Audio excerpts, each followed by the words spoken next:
Hey guys, tonight we're diving into one of the strangest pharmaceutical rabbit holes in modern history, Etizolam, the not quite legal, not quite illegal chemical cousin of Valium that somehow spent an entire decade being openly sold on the internet while governments stared at it, squinted and said, we'll deal with that later, and then didn't. Before you get comfortable, I want to take a second to genuinely thank whoever suggested this topic. You clearly have very specific taste in obscure pharmacology, and honestly, so do I. This channel runs on your ideas, and every suggestion shapes what we make here, so thank you. If you're enjoying what we do, please like the video and subscribe, but only if you actually mean it. No pressure, no guilt. Leave a comment telling me where you're listening from and what time it is for you. It is always, inexplicably, 3 a.m. somewhere. Oh, and if you'd rather drift off to this on your commute or your lunch break or a long flight to somewhere that definitely doesn't have Etizolam on the shelf, we're now on Spotify. Link is in the description. Now, dim those lights, turn on a fan if you've got one, pull your blanket up, get horizontal if that's an option. Because before we begin, let me ask you a few things. Have you ever bought something completely legal, used it completely legally, and then woken up 2 years later to find out it was now a Schedule 1 controlled substance and had been quietly banned while you were just trying to sleep? Have you ever wondered what it actually feels like to swallow a pill that costs less than a cup of coffee and works exactly like a benzo? Because it basically is one dust. But that you ordered through a research chemical website the same way you might order a phone case. Did you know there was a period, a genuine, documented, fully real stretch of time, where you could legally buy this stuff in powder form, have it shipped to your door, and the FDA could do absolutely nothing about it? And the question nobody wants to answer: how many people found out about Etizolam from a Reddit thread at 2 a.m. while looking for something to take the edge off, and then never quite stopped looking? Congratulations. You've just woken up in the research chemical grey market of the early 2000s, where the loopholes are wide, the powders are white, and the line between medicine and mystery is thinner than a blotter tab. Good luck. Let's start where everyone should, but almost nobody does: the basic chemistry. Etizolam is a phenodiazepine, which sounds like something a villain names his yacht, but what it actually means is that it sits in the same chemical family as benzodiazepines, drugs like Valium and Xanax, while being technically distinct enough to occupy its own legal category in most countries. It binds to the same GABA receptors in your brain. It produces the same flood of calm. It carries most of the same risks. It just does all of this wearing a slightly different molecular outfit, one carefully tailored to slip past drug scheduling laws the same way someone wearing a trench coat and glasses gets past a velvet rope. Synthesized in Japan in the 1970s by Yoshitoshi Hirose at Upjohn's Japanese affiliate, it was never intended to be controversial. It was intended to be a better benzo. The distinction between a phenodiazepine and a classic benzodiazepine comes down to the core ring structure of the molecule. Classical benzodiazepines have a benzene ring fused to a diazepine ring, the benzo part and the diazepine part combined, giving you the name. Etizolam swaps the benzene ring for a thiophene ring. A thiophene ring contains a sulfur atom where benzene contains a carbon atom. This is a genuinely small change. We're talking about a single atom difference in a molecular structure, and yet, in the taxonomy of chemical law, that single atom made Etizolam technically a different compound from scheduled benzodiazepines for long enough to allow a decade-long grey market to flourish. One sulfur atom. That is what it costs to be technically legal. What this means for how the drug actually works is relatively modest. Etizolam binds to the benzodiazepine receptor site on GABA-A receptor complexes, the same binding site as Valium, the same mechanism, the same downstream effect of enhancing the inhibitory action of gamma-aminobutyric acid in the central nervous system. GABA is the brain's primary braking system. It is what tells neurons to slow down, to stop firing, to be quiet for a moment. Benzodiazepines and thienodiazepines like Etizolam make the brain's GABA system more responsive, more efficient at pumping the brakes. The result is anxiolysis, which is a clinical word for the feeling that the thing you were worried about has moved to another room and shut the door behind it. Muscle relaxation, sedation, a reduction in the kind of hypervigilant neural activity that keeps people awake at 3 a.m, catastrophizing about something they said at work in 2015. The potency relative to diazepam is notable. Etizolam is considered roughly 10 times more potent by weight, which means an effective dose is measured in fractions of a milligram rather than milligrams. This matters for users who are measuring their own doses without professional guidance, because the margin between a therapeutic dose and an excessive one is correspondingly narrow. A milligram of Valium is a very small amount of Valium. A milligram of Etizolam is a meaningful dose. The tools available to grey market users, postal scales, volumetric dosing solutions, introduced variability that clinical prescribing is specifically designed to eliminate. There is also the question of receptor binding profile. Etizolam has a slightly different selectivity for GABA-A receptor subtypes compared to classical benzodiazepines, which may account for some of the differences in its subjective effect profile that users frequently noted. Some described it as producing less cognitive fog than equivalent doses of diazepam. Some found the sedation cleaner. Some noted that the anxiolytic effect felt more pronounced relative to the hypnotic effect than with other benzos. These are real pharmacological distinctions. They are also not safety distinctions. A thienodiazepine that is pleasant and slightly better tolerated is still a thienodiazepine, with all the dependence risk that implies. What Etizolam is, at its core, is a genuine medication that was developed with real clinical intention, that has real clinical utility, and that was allowed to reach millions of unsupervised users through a regulatory gap so wide you could drive a freight train through it. The chemistry was never the problem. The context was always the problem, and the context is where the story actually lives. In Japan, Etizolam has been a fully approved, legally prescribed medication since 1983, sold under the brand name Depus, and for most of its life there, it was simply unremarkable. A mild anxiolytic handed out by general practitioners the way paracetamol gets handed out in the West. Routinely, without much ceremony, without anyone declaring it a crisis. Japanese psychiatry in the 80s and 90s was not known for its progressive approach to mental health, and Etizolam fit neatly into that framework. It was short-acting, reasonably effective, and considered manageable. What nobody fully anticipated was that the combination of its potency, its addictiveness, and its casual availability would quietly turn a corner of Japan's medical population into dependent users who could not stop. The first warning signs came slowly, filed in clinical case reports, noted in academic papers, and mostly not heard. To understand why DEPA became so embedded in Japanese prescribing culture, you have to understand something about how anxiety and stress were, and in many ways still are, discussed in Japan. The concept of mental health in Japanese society carries a weight that it does not carry quite so heavily in other industrialized nations.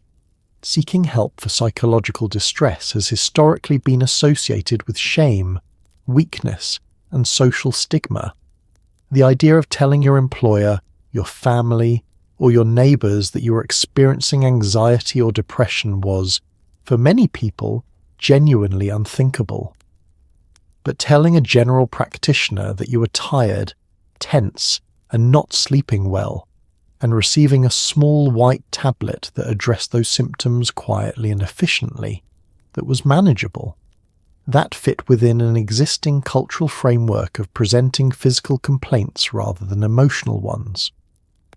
Depa was, in this context, almost perfectly designed for the Japanese market. It was effective. It was discreet.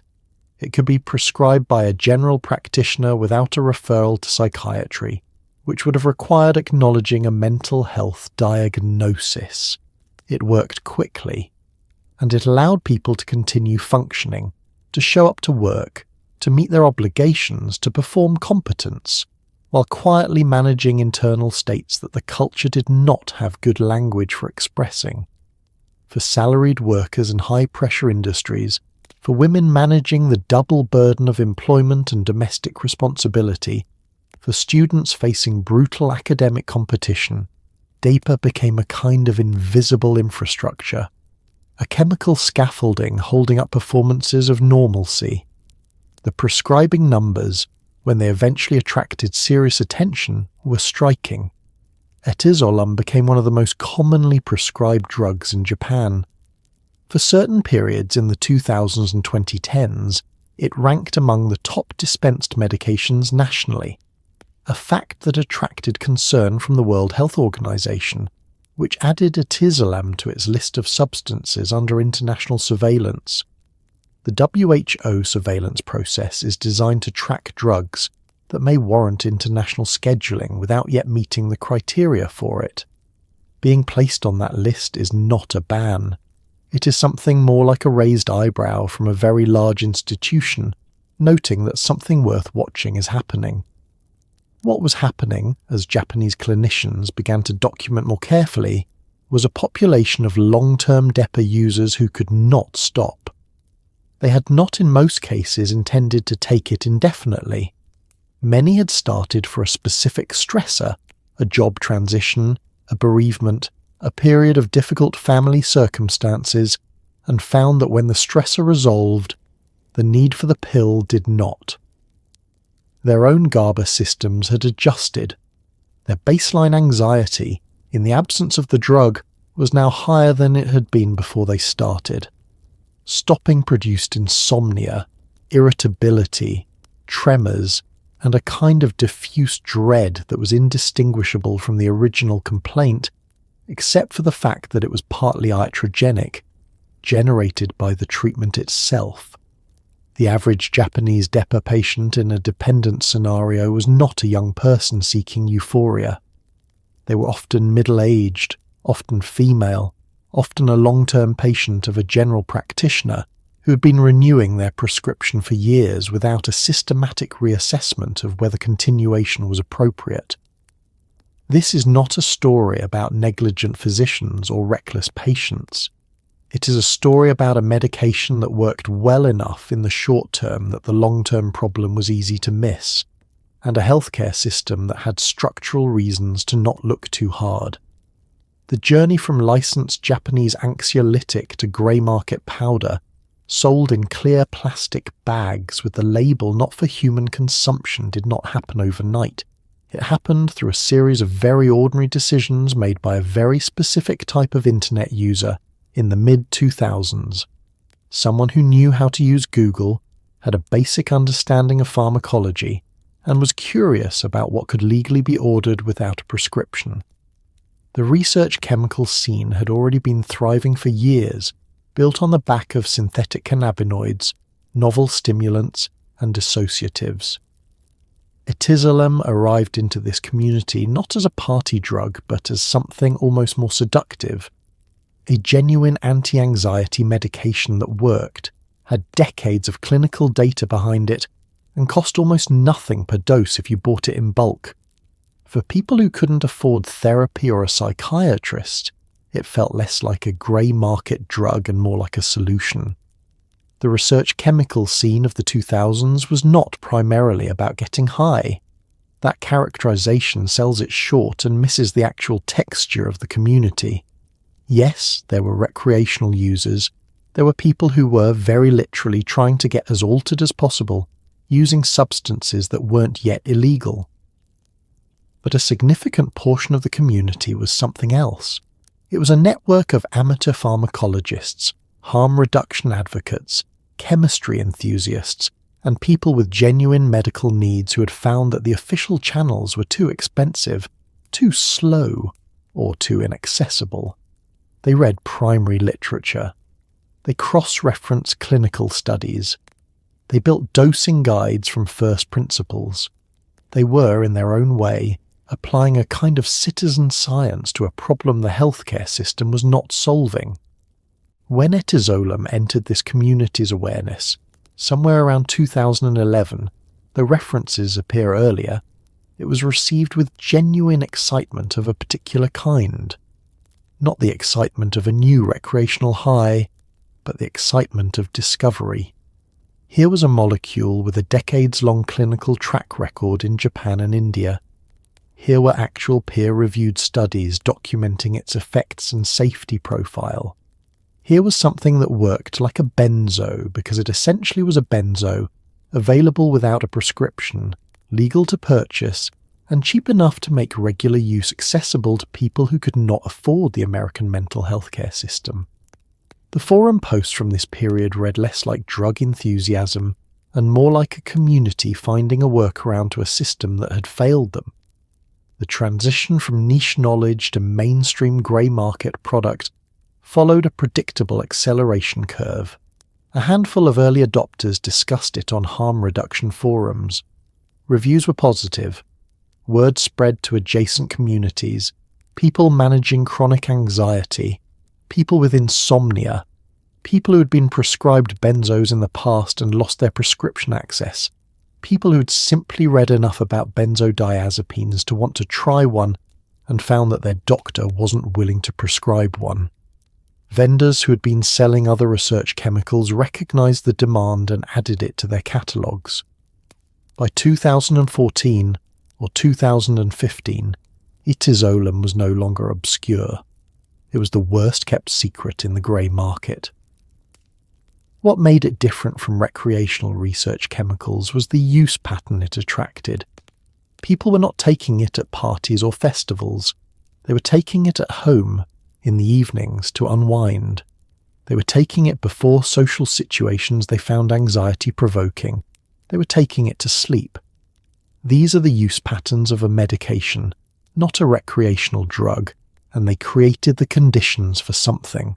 Medications create when used without clinical oversight. Dependence, tolerance, and eventually withdrawal, all experienced by people who did not have a doctor, tracking their use and adjusting their treatment plan. The research chemical had become a prescription medication without the prescription, or the monitoring, or the safety net. The legal mechanism that allowed Etizolam to be sold openly in the United States for the better part of a decade was not an accident or an oversight. It was a structural feature of how drug scheduling works and how it doesn't. In the United States, a substance has to be specifically listed under the Controlled Substances Act to be illegal. Etizolam was not on that list. It was also not marketed as a drug or sold as medicine, which meant the FDA had limited authority over it.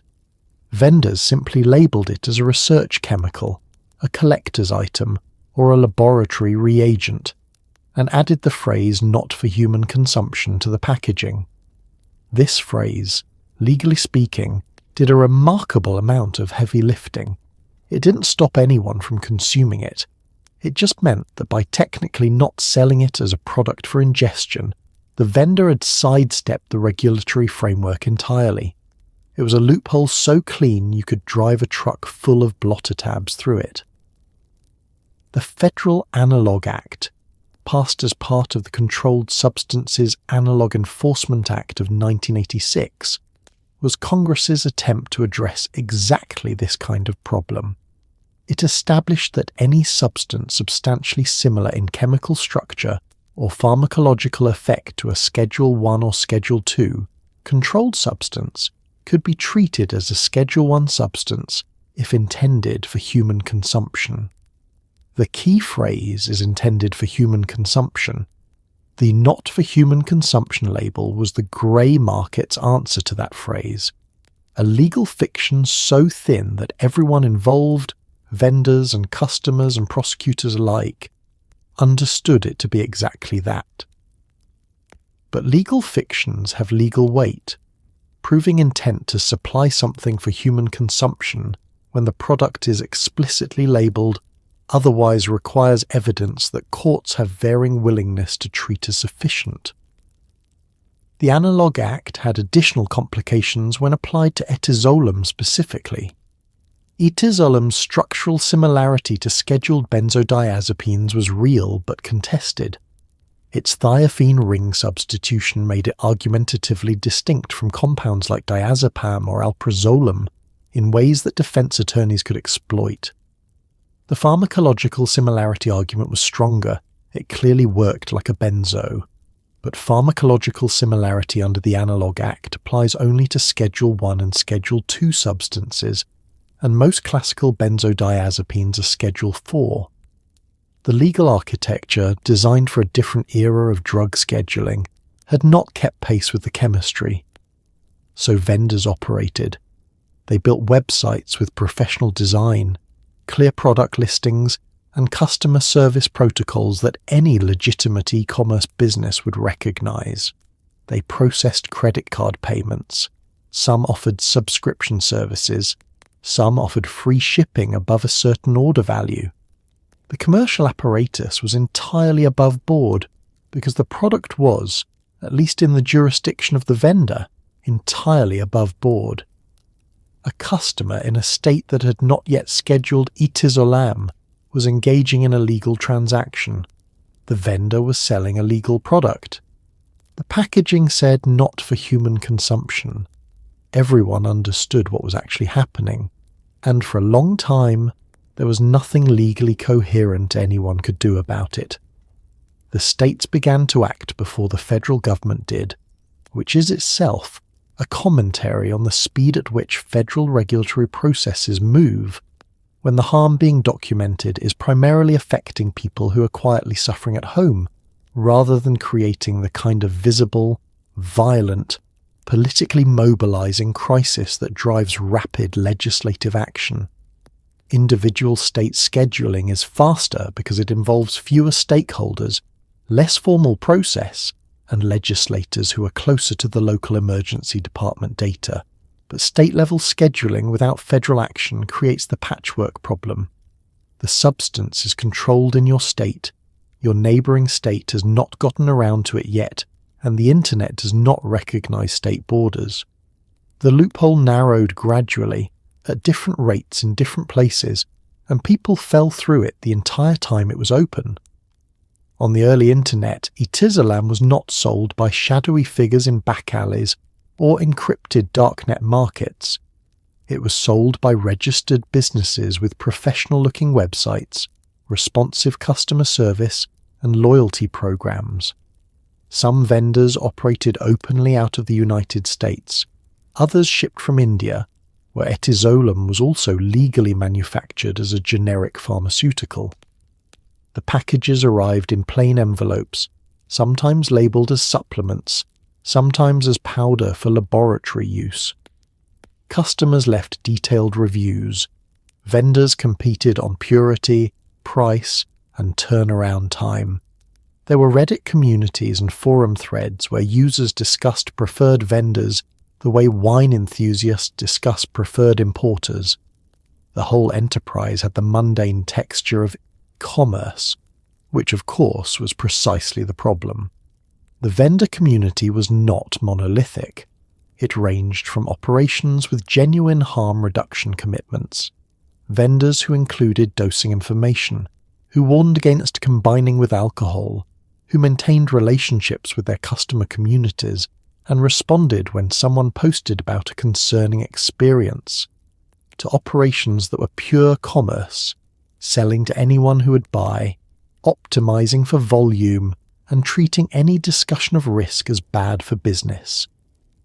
The difference between these vendor types mattered enormously to their customers, who often had no way to evaluate it except through reputation, in online communities that were themselves operating outside official channels.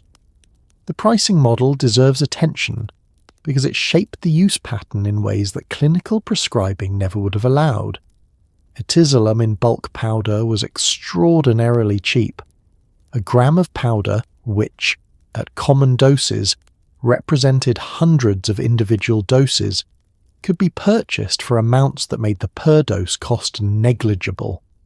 This is not how medications work in clinical practice. A prescription is dispensed in a finite quantity for a finite duration. The prescribing physician reviews the prescription at follow-up. There are structural brakes on accumulation and escalation built into the system. Buying Etizolam by the gram from an online vendor involved none of those brakes. A user who was escalating their dose, who was taking more than they intended, who was finding that their original dose was no longer sufficient, had no friction standing between them and more. They just placed another order.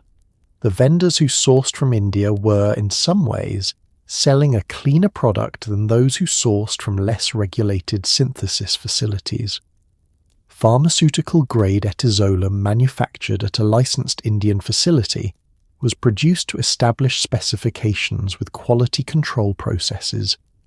Its purity was more reliable than novel research chemicals synthesized in small batches. But pharmaceutical grade does not mean safe in the context of unsupervised self-administration. It means you know more precisely what you are taking. What you do with that precision is still up to you.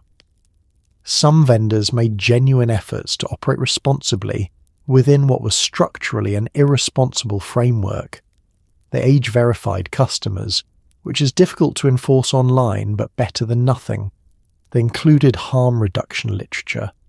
They maintained active presence in user communities and tried to identify customers who appeared to be in distress. One harm reduction forum moderator from this period described a well-known Etizolam vendor reaching out privately to ask about a specific customer who had been posting concerning things, not because they wanted to avoid liability, but because they were genuinely worried. This is an unusual sentence to write about a grey market drug dealer. It is also true. The Etizolam grey market contained, alongside its predatory actors, people who cared about what they were doing and were constrained by the framework they were operating in just as much as their customers were.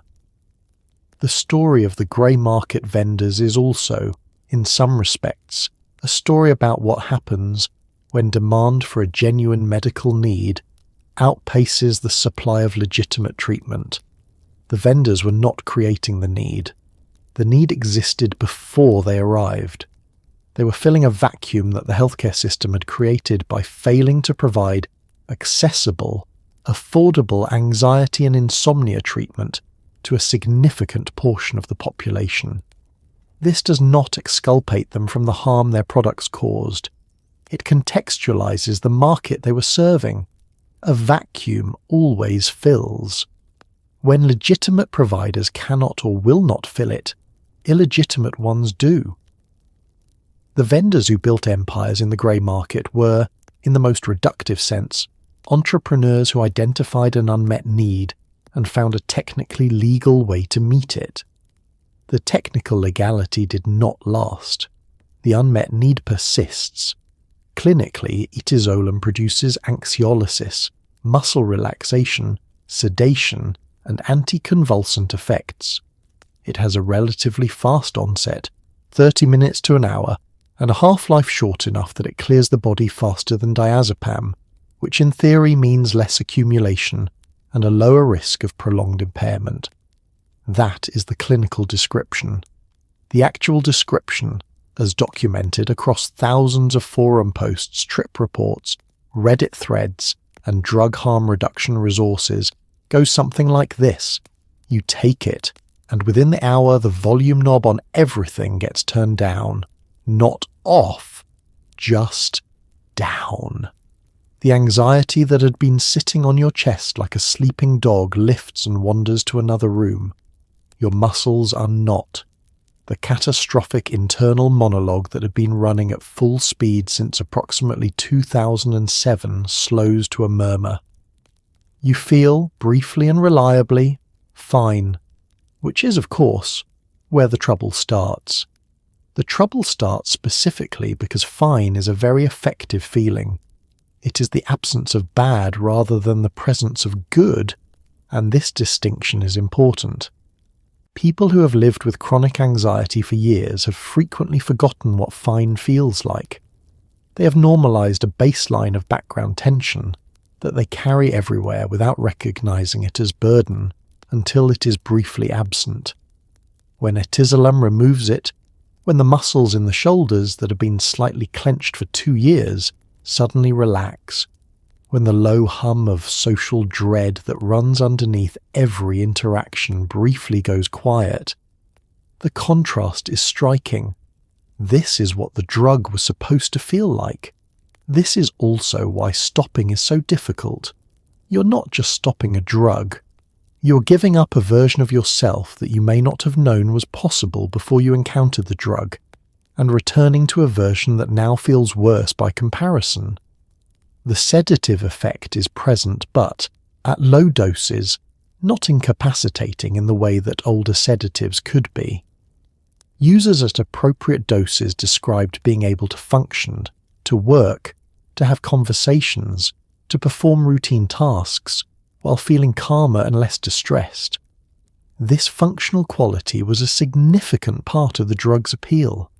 A medication that knocks you out is a medication you can only take at night.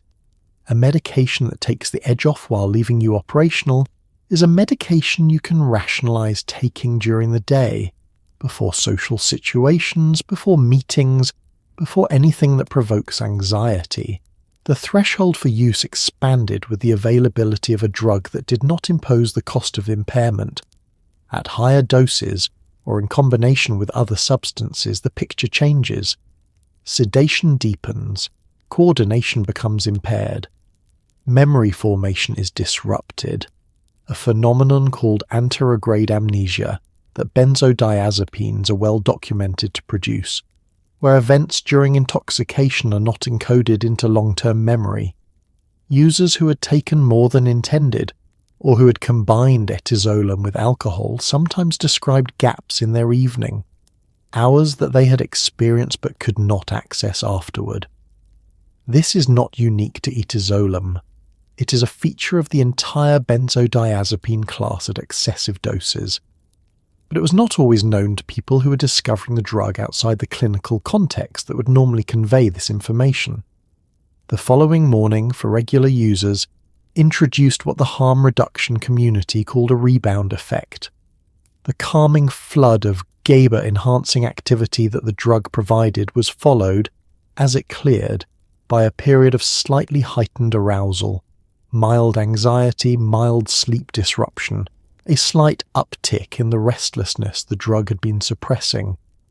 This was the earliest whisper of what would become, with sustained use, a full dependence and withdrawal syndrome. At the beginning it was subtle enough to be explained as natural morning anxiety or insufficient sleep, or any number of things that weren't the drug. By the time it was clearly the drug, the pattern was established, and reversing it was no longer simple. The gap between using Etizolam and needing Etizolam closes faster than most users expect, and this is not a quirk of individual weakness. It is pharmacology. Benzodiazepines and phenodiazepines like Etizolam work by potentiating GABA, the brain's primary inhibitory neurotransmitter. The more frequently you use them, the more your brain downregulates its own GABA receptors in compensation. It is trying to restore balance. What this means in practice is that after a few weeks of regular use, the dose that once made you feel fine now just makes you feel normal, and stopping it makes you feel significantly worse than you did before you started. This is not metaphorical. The brain's reward and equilibrium systems are physically adjusted. Tolerance to Etizolam develops within 2 to 4 weeks of daily use. Dependence can follow shortly after. And because many users had no prescribing physician, no monitoring, and no one to tell them this was happening, the trap closed around them quietly and completely. The mechanism of tolerance in GABA-active drugs is one of the better understood examples of neuroadaptation in pharmacology. When Etizolam repeatedly enhances GABA-A receptor activity, the brain responds by reducing the number of GABA-A receptors on cell surfaces, a process called receptor downregulation. It also reduces the sensitivity of existing receptors to GABA. The brain is, in essence, fighting the drug. It is trying to return its inhibitory tone to baseline by making the system less responsive to inhibition. The result is that the same dose of Etizolam, after several weeks of use, produces a weaker effect. The anxiolysis is less complete. The sleep, if that was the reason for use, is lighter. The user needs more of the drug to achieve what they originally achieved with less. For someone who started at a low dose and escalated gradually, the tolerance trajectory was often not visible from the inside. They were not aware of taking more than they had been taking, because the increase happened in small increments over months, each step feeling like a reasonable correction to an insufficient dose rather than a sign of dependence. This is how tolerance works in most substances. It does not announce itself. It erodes efficacy slowly enough that the correction feels sensible and the pattern only becomes visible in retrospect, or not at all until something breaks it forcibly. The emotional dimension of the tolerance trap was frequently described in terms of what users were trying to hold on to. They were not by and large chasing euphoria. They were chasing adequacy. They were trying to continue to be functional, to go to work, to manage their relationships, to not cancel plans because the anxiety had climbed above the threshold of manageable. The dose escalation was, from the inside, an act of maintenance rather than an act of seeking. They were not trying to feel better than baseline. They were trying to feel at baseline. And the baseline itself had shifted. Clinical guidelines for benzodiazepine prescribing, developed in response to the dependence problems that emerged with Valium and Librium in the 1970s and 80s, specifically address this problem.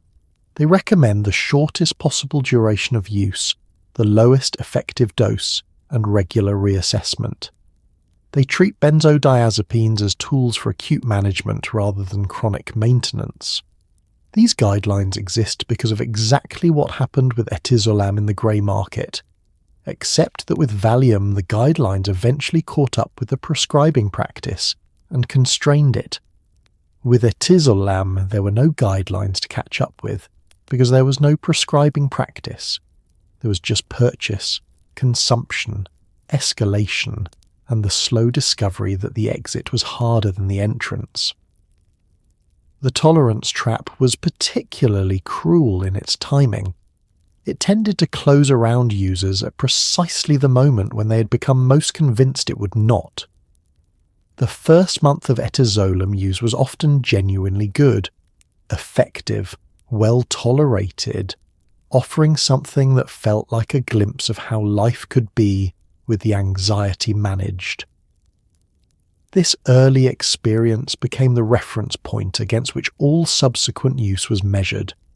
The months that followed, as tolerance crept in and doses escalated and the original relief became harder to recapture, were measured against a baseline of early success that the drug itself had created and then made inaccessible.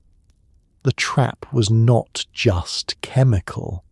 It was a story the drug told about itself in its first chapter and then failed to continue. No account of Etizolam's grey market era would be complete without acknowledging the role of online drug harm reduction communities, particularly Reddit's benzodiazepines and related forums, in shaping how users understood and managed the drug. These communities were a strange and often genuinely helpful phenomenon. In the absence of official guidance, no doctor would advise on dosing a research chemical. No pharmacist would counsel you on something labelled not for human consumption. Users developed their own harm reduction culture. Threads explained dosing schedules, warned against redosing, discussed cross-tolerance with other benzos, and shared accounts of withdrawal.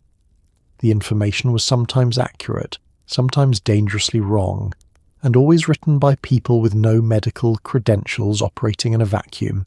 They were doing their best, and their best was often the only thing standing between a new user and a very bad outcome. The structure of these communities reflected the paradox at their core. They were spaces organized around harm reduction for the use of drugs that their members largely believed should be accessible, while simultaneously trying to prevent the harms that the unregulated nature of that access created.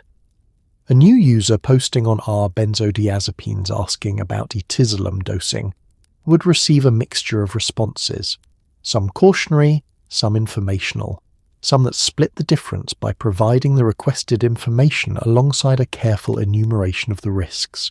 The veteran members understood the risks because they had experienced some of them. Their warnings were not abstract. They were written from scar tissue. The information architecture of these communities was more sophisticated than outside observers typically credited.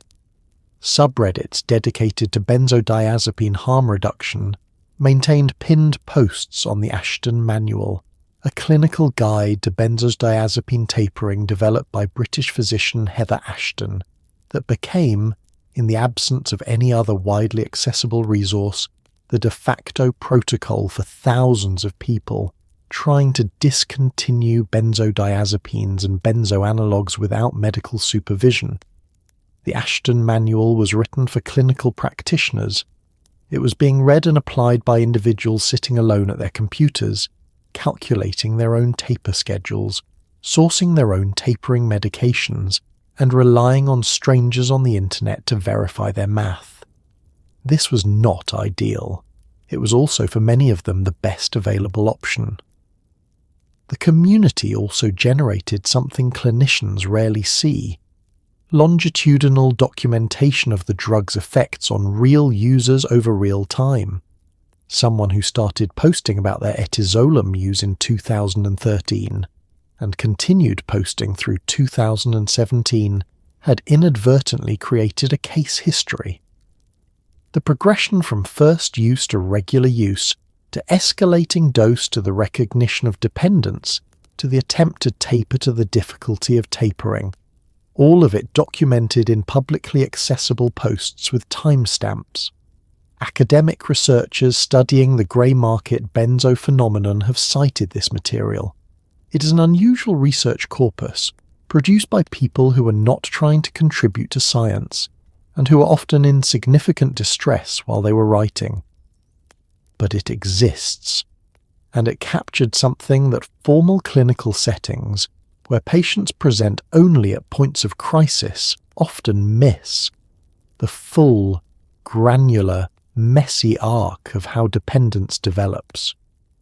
The harm reduction communities also became, over time, repositories of something harder to quantify than information: hope. The accounts of successful tapers, of people who'd been dependent for years and found their way through withdrawal and out the other side, were valuable not primarily as data points, but as evidence that recovery was possible. In the darkest periods of dependence, when a person was using daily and could not see a way to stop, reading the testimony of someone who had been in that position and was now free of it served a function that no clinical guideline could replicate. The forums were not perfect. They were not a substitute for medical care. But for many people, they were the first place that made stopping feel like something that had happened to real people, rather than something that appeared in pamphlets. That mattered. In the absence of better options, it mattered enormously. There is a particular profile that appears across accounts of problematic Etizolam use with enough regularity to qualify as a type: the person who found it for a legitimate reason and kept using it past the point where it was helping. Maybe they had generalized anxiety disorder and couldn't access treatment. Maybe they had insomnia that wasn't responding to melatonin or anything else. Maybe they were managing social anxiety in a high-pressure professional environment and genuinely believed they were self-medicating appropriately.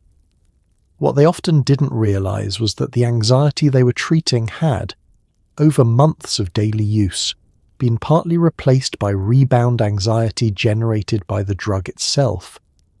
The original problem was still there. It had just been joined by a second chemical problem that looked identical to the first. The only way to distinguish them was to stop, and stopping had become its own ordeal. The insidiousness of this dynamic lies in the way it defeats the user's own observational tools. You're trying to manage anxiety. You take a drug. The anxiety decreases, the drug is working. This is the feedback loop, and for the first weeks of use it is accurate. The drug is working. But as tolerance develops and rebound anxiety begins to compound the original presentation, the feedback loop starts to lie.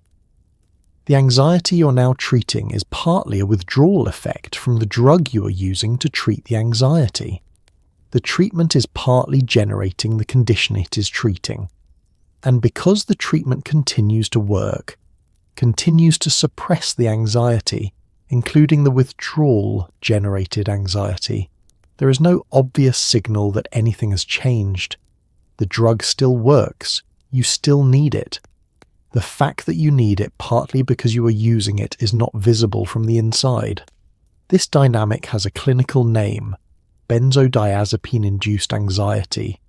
It is documented in the literature on long-term benzodiazepine use and represents one of the primary reasons that clinical guidelines recommend against using these medications for chronic anxiety management despite their effectiveness in the short term. The short-term effectiveness is real. The long-term dynamic is a trap, and in the grey market context where there was no clinician monitoring the pattern, no follow-up appointment scheduled for 6 weeks after the initial prescription, the trap operated without any of the institutional mechanisms that might have identified it. What the user, without a formal diagnosis, experienced was a slow, invisible shift in their relationship with the drug. They had started as someone who used it occasionally for particularly difficult situations. They had moved to someone who used it regularly because the difficult situations seemed to be multiplying. They had then moved to someone who used it daily because daily had become necessary to maintain the baseline that regular use had established. At no point in this progression was there a clear threshold crossed, a moment they could later identify as the one where it stopped being help and started being habit. There were individual moments that they might have noticed if they had been looking for them. The first time they felt anxious without having taken it and reached for it automatically. The first time they ran low and felt something that was not quite panic, but was adjacent to it. The first time they took it not because they were anxious, but because they were afraid of becoming anxious. These moments existed. They passed without recognition. There was also a gender dimension to the user who did not know they had a problem that deserves acknowledgement. Women with anxiety disorders are frequently undertreated in formal healthcare settings. Their symptoms are more likely to be dismissed as emotional rather than clinical. Their requests for pharmacological treatment are more likely to be met with lifestyle advice, and the stigma around mental health help seeking affects them differently than it affects men. Women who found Etizolam in the grey market were often doing so after years of attempting to navigate a healthcare system that had not served them well. The relief they found was real. The dependence that followed was also real. And the difficulty of acknowledging the dependence to a healthcare system that had not acknowledged the underlying problem was a specific kind of circular suffering that does not appear in clinical literature but is present in virtually every community forum thread from this era. Benzo withdrawal is one of the few drug withdrawal syndromes that can kill you, and Etizolam withdrawal is no different. Unlike opioid withdrawal, which is agonizing but rarely directly fatal in otherwise healthy individuals, GABA-mediated withdrawal can produce seizures, and seizures, without medical management, can be life-threatening. Users who had been taking Etizolam daily for months and then stopped abruptly reported symptoms ranging from severe insomnia and tremors to full tonic-clonic seizures. Some had no idea this was a risk. They had read that Etizolam was mild and short-acting, and assumed that made it safer to stop cold turkey. The short half-life that was supposed to be a safety feature turned out to be a complicating factor in withdrawal, with symptoms arriving faster and more intensely than with longer-acting benzos. Emergency rooms across the United States began seeing patients in Etizolam withdrawal, patients who had been using a drug that was at the time legal. The physiology of benzodiazepine withdrawal is, mechanistically, the mirror image of the drug's therapeutic action. Etizolam works by enhancing GABA activity, by making the brain's inhibitory system more effective. The brain compensates for this enhancement by reducing its own inhibitory tone, downregulating GABA receptors, reducing GABA sensitivity, and increasing the activity of excitatory systems to maintain balance. When the etizolam is removed, the compensatory excitatory upregulation is suddenly unopposed. The inhibitory brakes have been weakened and the accelerator has been strengthened. The result is a nervous system that is running too hot, restless, hyper-aroused, hypersensitive, and, in severe cases, prone to the uncontrolled electrical activity of seizure. The timeline of withdrawal from Etizolam is influenced significantly by its short half-life. Diazepam, with a half-life measured in days, exits the body slowly enough that the transition from therapeutic levels to zero is gradual, giving the nervous system time to readjust incrementally. Etizolam's half-life of approximately 6 hours means it clears the body much faster. The drop from adequate blood levels to near zero happens quickly. The nervous system, which has been compensating for the drug's presence, does not have time to compensate for its absence. Symptoms of withdrawal, anxiety, insomnia, tremors, diaphoresis, nausea, emerge faster and with greater initial intensity than would be expected with longer-acting compounds. The accounts of Etizolam withdrawal in online harm reduction communities were, even filtered through the normalizing language of drug forums, alarming. People described weeks of insomnia so complete that they were not sleeping at all, lying in bed rigid with anxiety while their heart raced and their skin crawled. They described perceptual disturbances, sounds that felt too loud, lights that felt too bright, a sense that the world had been turned up to a volume that was physically painful. They described the cognitive symptoms, difficulty concentrating, memory problems, a feeling that their thinking had become slow and difficult to access. And they described the physical symptoms, muscle twitching, tremors, a feeling of internal vibration that had no external cause. The seizure risk was the most serious concern and the least uniformly appreciated. Some users posting about planned discontinuation were warned by more experienced community members. Some were not. The emergency department literature from this period began accumulating case reports of patients presenting in withdrawal from substances they had obtained legally and used without medical supervision. The treating physicians, often unfamiliar with Etizolam specifically, recognized the clinical presentation of benzodiazepine withdrawal and treated accordingly, typically with longer-acting benzodiazepines to stabilize the patient before a controlled taper. What they could not always offer was the ongoing outpatient support that a managed taper requires, particularly for patients who had no prescribing relationship to return to and who had obtained the drug outside the healthcare system in the first place. The clinical management picture for Etizolam withdrawal was further complicated by the variation in users' prior benzo experience. A person who had previously been prescribed diazepam and tapered off it had a framework for understanding what was happening physiologically. They knew what benzo withdrawal felt like, knew it was survivable, and had some basis for calibrating the severity of what they were experiencing. a first-time user who had no prior benzo exposure and who had not been warned about the withdrawal risk, was experiencing a syndrome for which they had no prior reference point. For them, the anxiety, insomnia, and physical symptoms of withdrawal were indistinguishable from the anxiety and insomnium they had been treating, except more intense. The natural interpretation was that the drug had been managing a condition that was now fully expressed without it, rather than that the drug was the source of the current suffering.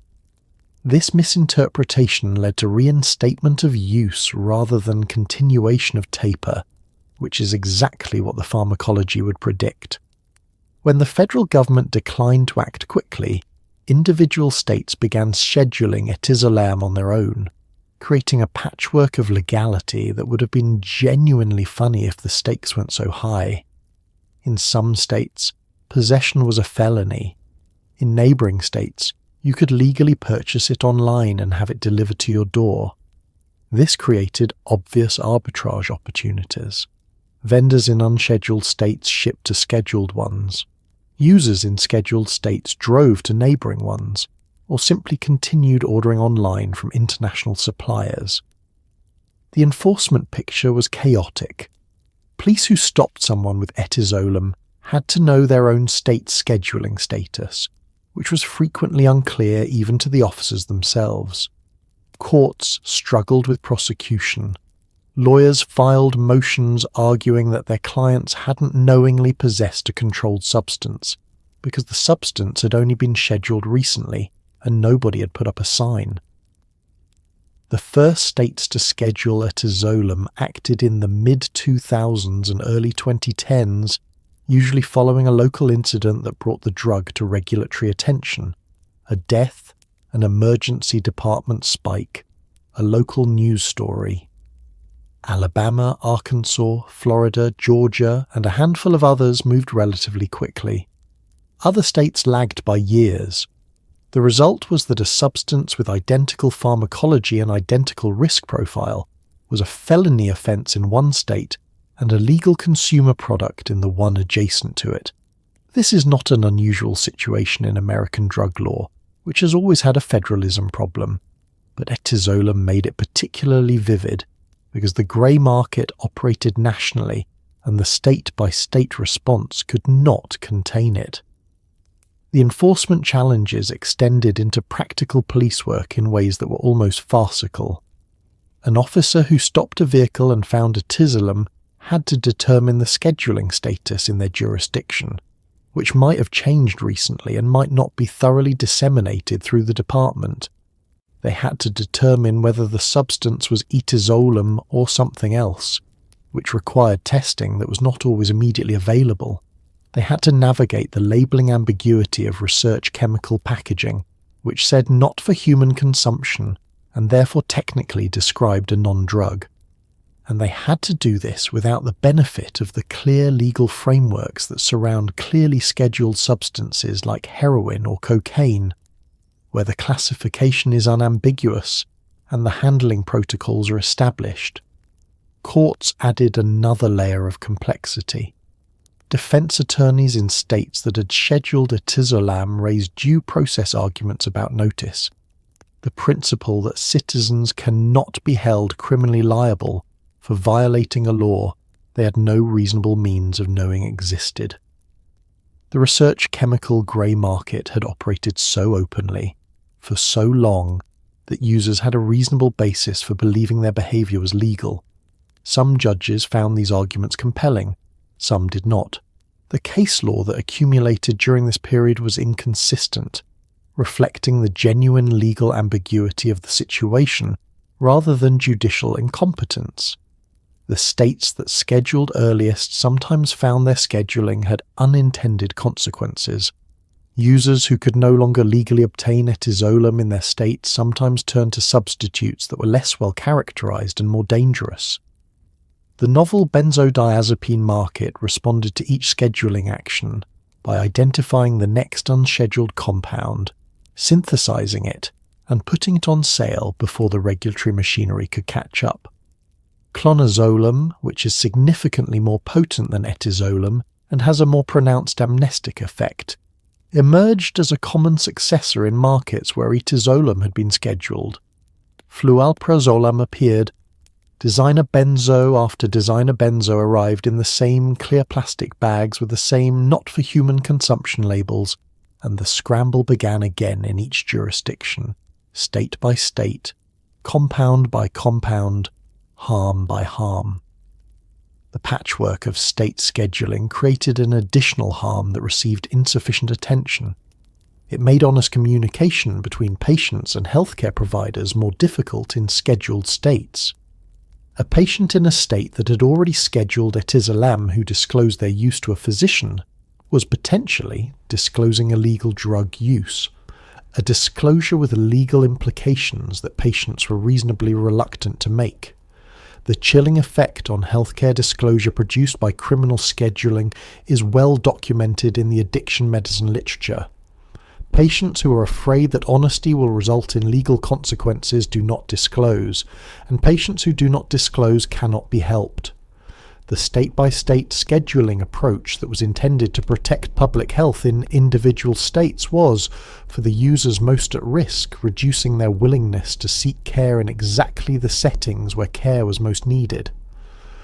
One underreported chapter of Etizolam's grey market history involves its sourcing from India, where it was manufactured as a licensed generic pharmaceutical under trade names including Etizolam and Etizex. Indian pharmaceutical companies produced it legitimately for the domestic market and for export to countries where it was approved. But the same supply chains that served licensed distributors also served, with varying degrees of intentionality, the grey market. Bulk powder and blister packs of pharmaceutical-grade Etizolam made their way into the international research chemical market, sometimes repackaged, sometimes sold as is. From a quality control perspective, this was actually an improvement over some alternatives. Pharmaceutical-grade product from a licensed facility is more reliably dosed than something synthesized in a lab with unknown quality controls. This did not make it less dangerous. It just made it more consistently dangerous. India's role in the global pharmaceutical supply chain is enormous and generally legitimate. The country is one of the world's largest producers of generic medications, supplying a significant portion of the generic drug market in the United States and United Kingdom. The regulatory framework governing pharmaceutical manufacturing in India is real and has real teeth, though it has also faced periodic criticism for inconsistent enforcement. Licensed Indian manufacturers of Etizolam were producing a drug that was legal to manufacture and legal to export to countries where it was approved. Japan and India were both countries where it was approved. The problem arose at the downstream end of the supply chain, where licensed product was being diverted into grey market distribution. The blister packs of Etizolam and Etizex that appeared on grey market vendor lists were, in a number of respects, ideal for the users who received them. Each tablet was precisely dosed, 1 milligram, half a milligram, by a pharmaceutical manufacturing process designed to produce consistent dosing. The tablets were professionally manufactured, free of cutting agents or substitutions, and came in sealed pharmaceutical packaging. Users who received them knew exactly what they were getting in a way that users of bulk powder could not always be confident of. This consistency contributed to the perception that Indian-sourced pharmaceutical Etizolam was the safer option within the grey market, which was a bit like saying a fall from the second floor is safer than a fall from the third. True, but still a fall. The postal and customs dimension of the Indian connection was its own operational challenge. International parcels containing pharmaceutical products were subject to customs inspection and, in some jurisdictions, import restrictions. Some packages were seized. Most were not, because customs agencies cannot inspect every parcel, and the packages containing blister packs of pills were often indistinguishable from legitimate international pharmaceutical shipments.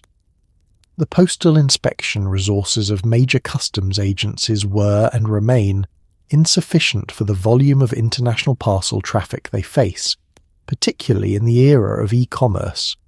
The packages that were seized generated incident reports that contributed to the evidentiary record used in subsequent scheduling actions.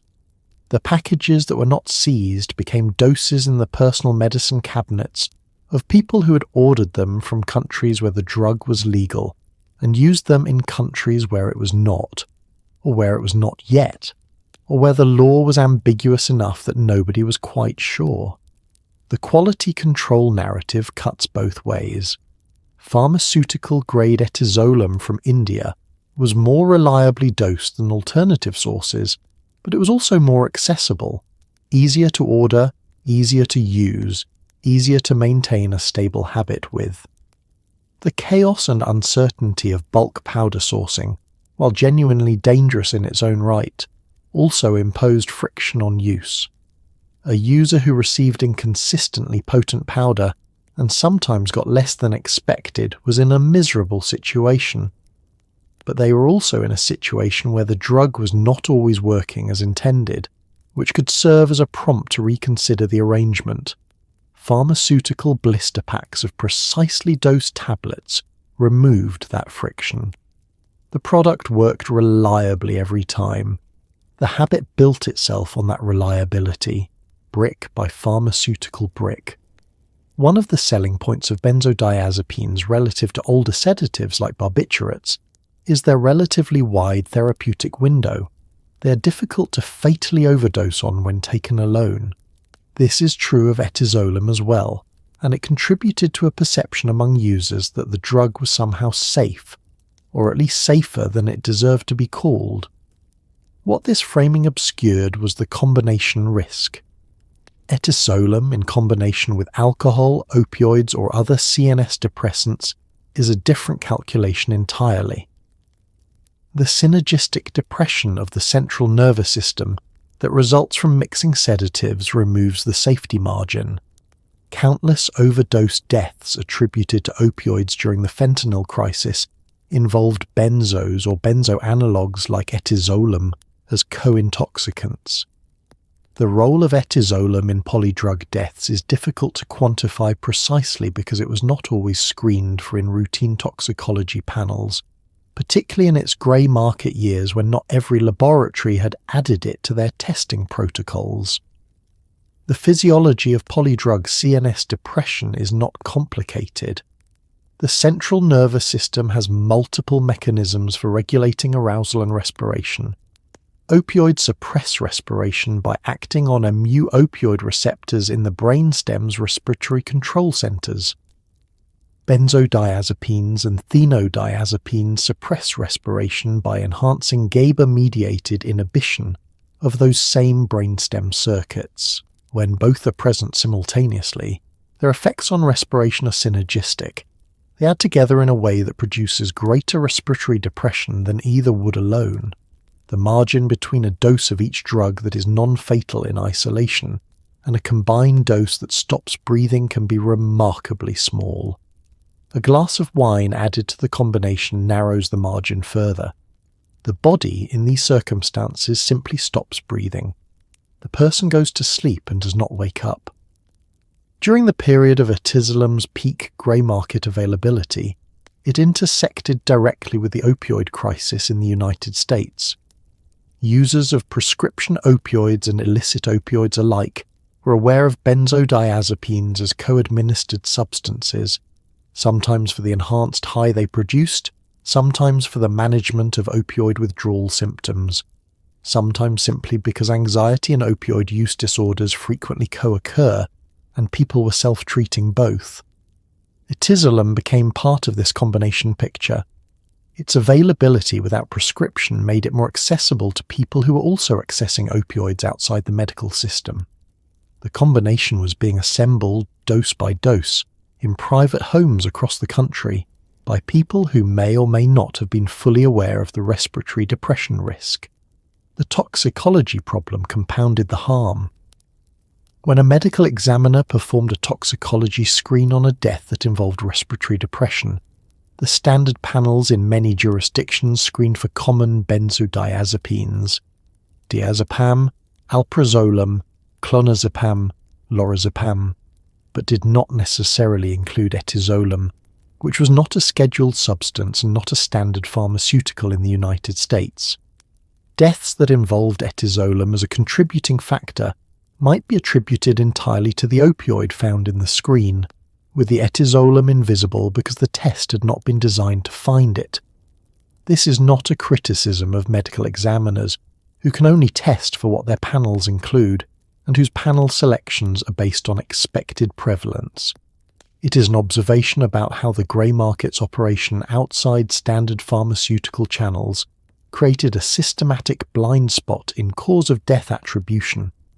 The screening gap in toxicology panels had a policy dimension beyond individual deaths. Medical examiners and coroners used death data to track emerging substance trends and to alert public health authorities. A drug that is killing people but not appearing in toxicology panels is invisible to this surveillance system. The absence of etizolam from routine panels during its peak grey market years meant that the public health signal it should have generated was attenuated. Local health departments, state health departments, and federal agencies monitoring overdose trends were receiving information that underestimated the contribution of grey market benzos to the overdose picture. This underestimation fed, in turn, into the slow regulatory response that allowed the market to operate for as long as it did. The harm was happening. The instruments measuring it had a blind spot. The gap between the reality and the measurement was, in its own way, part of the policy failure. Organisations focused on drug harm reduction found themselves in an uncomfortable position with etizolam. Their mandate was to reduce the harms associated with drug use without necessarily advocating for abstinence. But etizolam posed a particular challenge. Its dependence potential was high, its withdrawal was medically dangerous, and the users they were trying to reach often did not believe they were using a drug at all. Someone who has been prescribed benzos before understands the class. Someone who bought a powder online labelled research chemical and used it to manage anxiety often has a very different frame. Outreach campaigns, hotline protocols, and informational resources had to be rapidly adapted to address a drug that had not existed in their literature 6 months earlier. The information infrastructure of harm reduction is better than most people realise, and it was still struggling to keep pace. The organisations at the front line of harm reduction work, needle exchanges, drug checking services, community health outreach programs, crisis hotlines, operate with limited resources and are constantly in the position of trying to catch up with a drug supply that evolves faster than their informational capacity. When fentanyl began appearing in the drug supply in the mid-2000s, harm reduction organisations had to rapidly develop and disseminate information about it, retrain their staff, and update their materials. Etizolam and the broader wave of novel benzodiazepines created similar demands. The difference was that fentanyl had an obvious visible harm signature, a sudden dramatic spike in overdose deaths that created political will and media attention. Etizolam's harms were quieter: dependence, withdrawal, the slow accumulation of users who couldn't stop, the polydrug deaths that were attributed to the opioids without identifying the benzo co-intoxicant.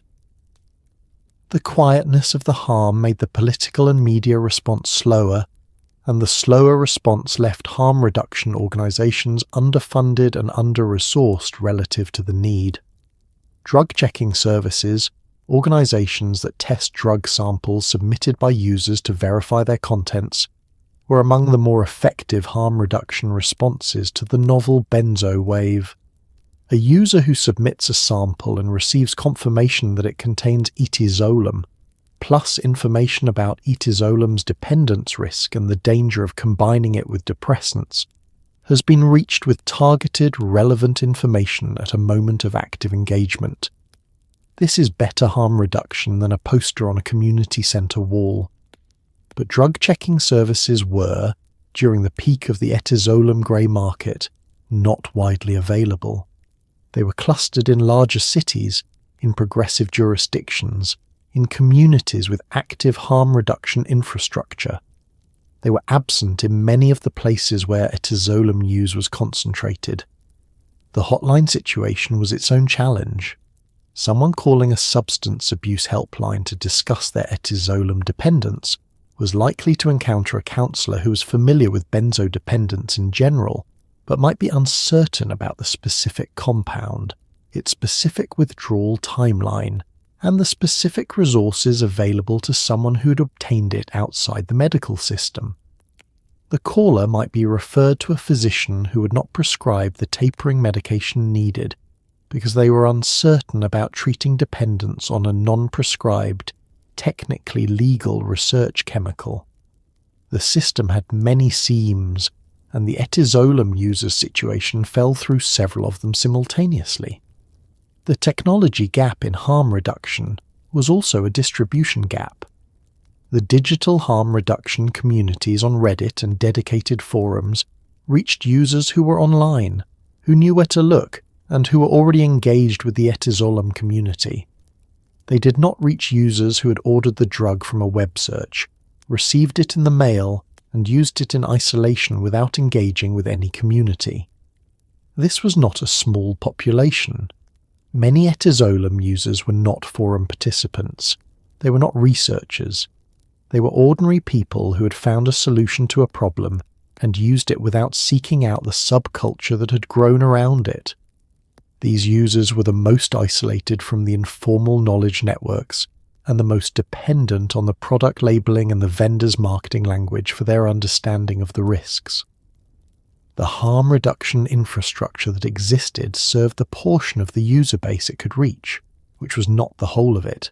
When patients began presenting to primary care physicians and emergency departments with problems related to Etizolam, either seeking help with dependence or in withdrawal, or having been found unresponsive, many clinicians had never heard of it. It was not in standard pharmacology curricula. It was not in most clinical reference databases. Emergency physicians who recognized benzo-like withdrawal symptoms but couldn't identify the causative substance were sometimes caught between standard treatment protocols which assumed known benzodiazepines and the uncertainty of managing a drug with slightly different pharmacokinetics. Toxicologists were consulted. Poison control centres fielded calls. The clinical literature began to accumulate case reports being medicine's way of saying this happened to someone and we wanted everyone else to know. It was a slow loop of learning that cost time none of the patients in it could afford. The case reports that appeared in emergency medicine and addiction medicine journals during this period make for instructive reading. They follow a pattern. A patient presents with symptoms consistent with benzodiazepine withdrawal, tremors, diaphoresis, anxiety, seizure, but denies or is unaware of benzodiazepine use. Collateral history, obtained from family or from phone records or from postal records when available, reveals the purchase of Etizolam from an online vendor. Laboratory testing, if the hospital has expanded its toxicology panel to include novel benzodiazepines, confirms Etizolam. The patient is treated with standard benzo withdrawal protocol, typically diazepam used to provide a stable, long-acting benzodiazepine that can then be tapered. The patient recovers. The treating physician writes up the case for publication as a contribution to the clinical literature. The accumulation of these case reports served a real purpose. Clinicians who read them were better prepared for the next patient who presented with unexplained GABA withdrawal syndrome. Toxicology laboratories that received queries about novel benzodiazepines added them to their panels. Poison control centres updated their substance information databases. The clinical community's collective knowledge of Etizolam grew, article by article, case by case, over several years. This is how medicine learns about new drugs and new drug problems. It is a better system than no system. It is also a lagging system, because the knowledge accumulates after the harms occur and the patients whose cases were written up experience the full cost of the gap. The primary care context presented different challenges from the emergency setting. A patient who came to their GP asking for help with Etizolam dependence was asking for something the clinical guidelines did not clearly address.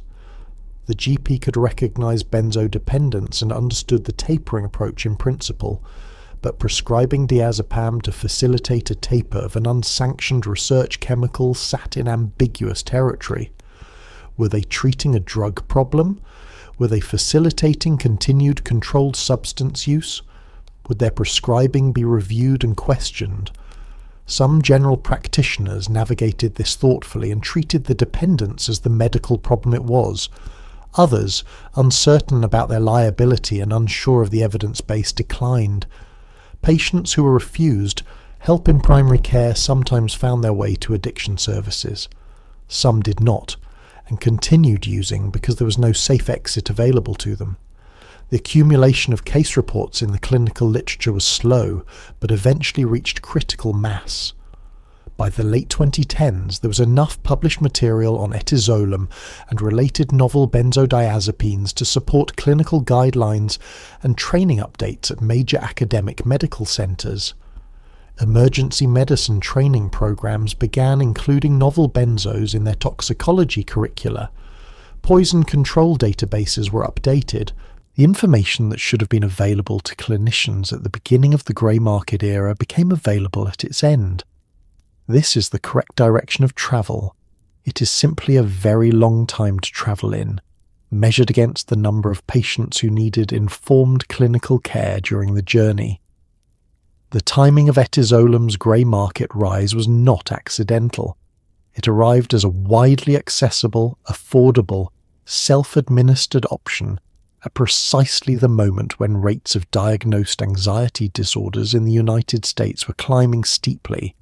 Access to mental health care remained stratified by income and insurance status, and the opioid crisis had made many physicians reluctant to prescribe controlled substances of any kind, including legitimate benzodiazepines, to patients who genuinely needed them. The treatment gap was enormous. Patients who might once have received a low-dose Xanax prescription to bridge the period before therapy started found themselves without options, or with options that required waiting lists, high copays, and referrals that took months to materialize. Into this gap came Etizolam. No prescription required, arrived in 2 to 5 business days, and worked. The anxiety epidemic framing is contested. Some researchers argue it reflects improved recognition and diagnosis rather than a genuine increase in prevalence. But the experiential reality of the people seeking help during this period is not. They were experiencing anxiety. They needed help. The help available to them was conditional on a series of factors: insurance coverage, income, geographic access to providers, willingness to engage with the stigma of a mental health diagnosis, availability of appointments in a system where psychiatric wait times in many parts of the country exceeded 6 months, that systematically excluded large portions of the population. The people most likely to be excluded were, predictably, those with the fewest resources: lower-income workers, uninsured individuals, people in rural areas, people from communities where mental health treatment carried significant social stigma. The cost differential between Etizolam and formal anxiety treatment was stark. A month's supply of Etizolam purchased from an online vendor cost, during the peak grey market years, somewhere between $10 and $30. A single session with a psychotherapist without insurance coverage cost, in most American cities, between $100 and $300. The gold standard treatment for generalized anxiety disorder, cognitive behavioral therapy, delivered by a licensed therapist over 12 to 20 sessions, cost the equivalent of a year or more of Etizolam at grey market prices. The math was not difficult to do. The people who were most in need of effective anxiety treatment and least able to access it were being offered, in the research chemical market, something that worked in the short term and was affordable. That this something would create its own problems was not always known to them, and when it was known it did not change the calculation, because the alternative was not a different treatment. The alternative was no treatment.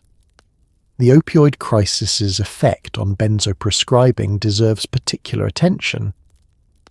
In the years following the first waves of prescription opioid addiction and the resulting regulatory and media attention, physicians across the United States became significantly more cautious about prescribing controlled substances. This caution was appropriate for opioids, where the prescribing culture had genuinely been reckless, but it was applied, not always discriminately, to the entire class of controlled substances. Patients with legitimate anxiety disorders who had previously had access to benzodiazepine prescriptions found those prescriptions discontinued or refused. Physicians, worried about regulatory scrutiny and liability, moved toward SSRI and SNRI antidepressants, which have evidence for anxiety but take weeks to reach therapeutic effect and carry their own side effect profiles, and away from benzos, even in cases where benzos were the clinically appropriate choice. The patients who fell through this gap found Etizolam on the other side of it. The SSRI substitution that occurred as benzo prescribing declined deserves more scrutiny than it typically receives. SSRIs have genuine efficacy for anxiety disorders in the long run, and they are appropriate first-line treatments for many patients. But the switch from benzodiazepines to SSRIs was not always made with the patient's immediate needs in mind. SSRIs take weeks to reach therapeutic effect. In the gap between starting an SSRI and experiencing its benefits, the patient continues to suffer the anxiety that drove them to seek treatment. This gap is precisely the period when a bridge anxiolytic might be clinically appropriate, and precisely the period during which many patients, lacking that bridge, turned to the grey market. The decision to withhold benzodiazepines from patients with documented anxiety disorders did not reduce demand for anxiolytics. It redirected it to unsupervised sources. Etizolam's professional users were rarely discussed in media coverage of the drug, which tended to focus either on recreational abuse or on vulnerable populations with addiction histories. But a significant portion of Etizolam's grey market customer base consisted of high-functioning professionals in demanding high-stakes careers, people whose anxiety was real, whose need for relief was legitimate, and whose access to formal treatment was complicated by the confidentiality risks of their profession. A diagnosis of anxiety disorder can have career implications for a pilot, a surgeon, a law enforcement officer, or a commercial driver. The informal, undocumented route of self-medicating with a research chemical was, for some of these users, genuinely preferable to the documented route. This created a population of dependent users who were even less likely than average to seek help, and whose impairment, if it occurred, had consequences that extended well beyond themselves. The occupational licensing system in the United States has evolved considerably in its approach to mental health treatment, but the fear of disclosure consequences remains real and is not entirely unfounded. A commercial pilot with a documented anxiety disorder diagnosis faces a genuinely complicated path through the FAA medical certification process. A surgeon with a documented benzodiazepine prescription may face questions from hospital credentialing committees. A law enforcement officer diagnosed with an anxiety disorder may encounter department policies that create career uncertainty. These are not imagined risks. They're documented aspects of occupational licensing in safety-sensitive industries, and they create powerful incentives for the professionals affected to seek treatment that does not create a paper trail. The research chemical grey market was, for these users, a paper trail-free treatment option. No prescription, No pharmacy record, no insurance claim, no diagnosis code. A cash purchase from an online vendor, paid with a debit card or cryptocurrency, shipped to a home address. The anxiety got managed. The job performance initially improved. Nobody knew.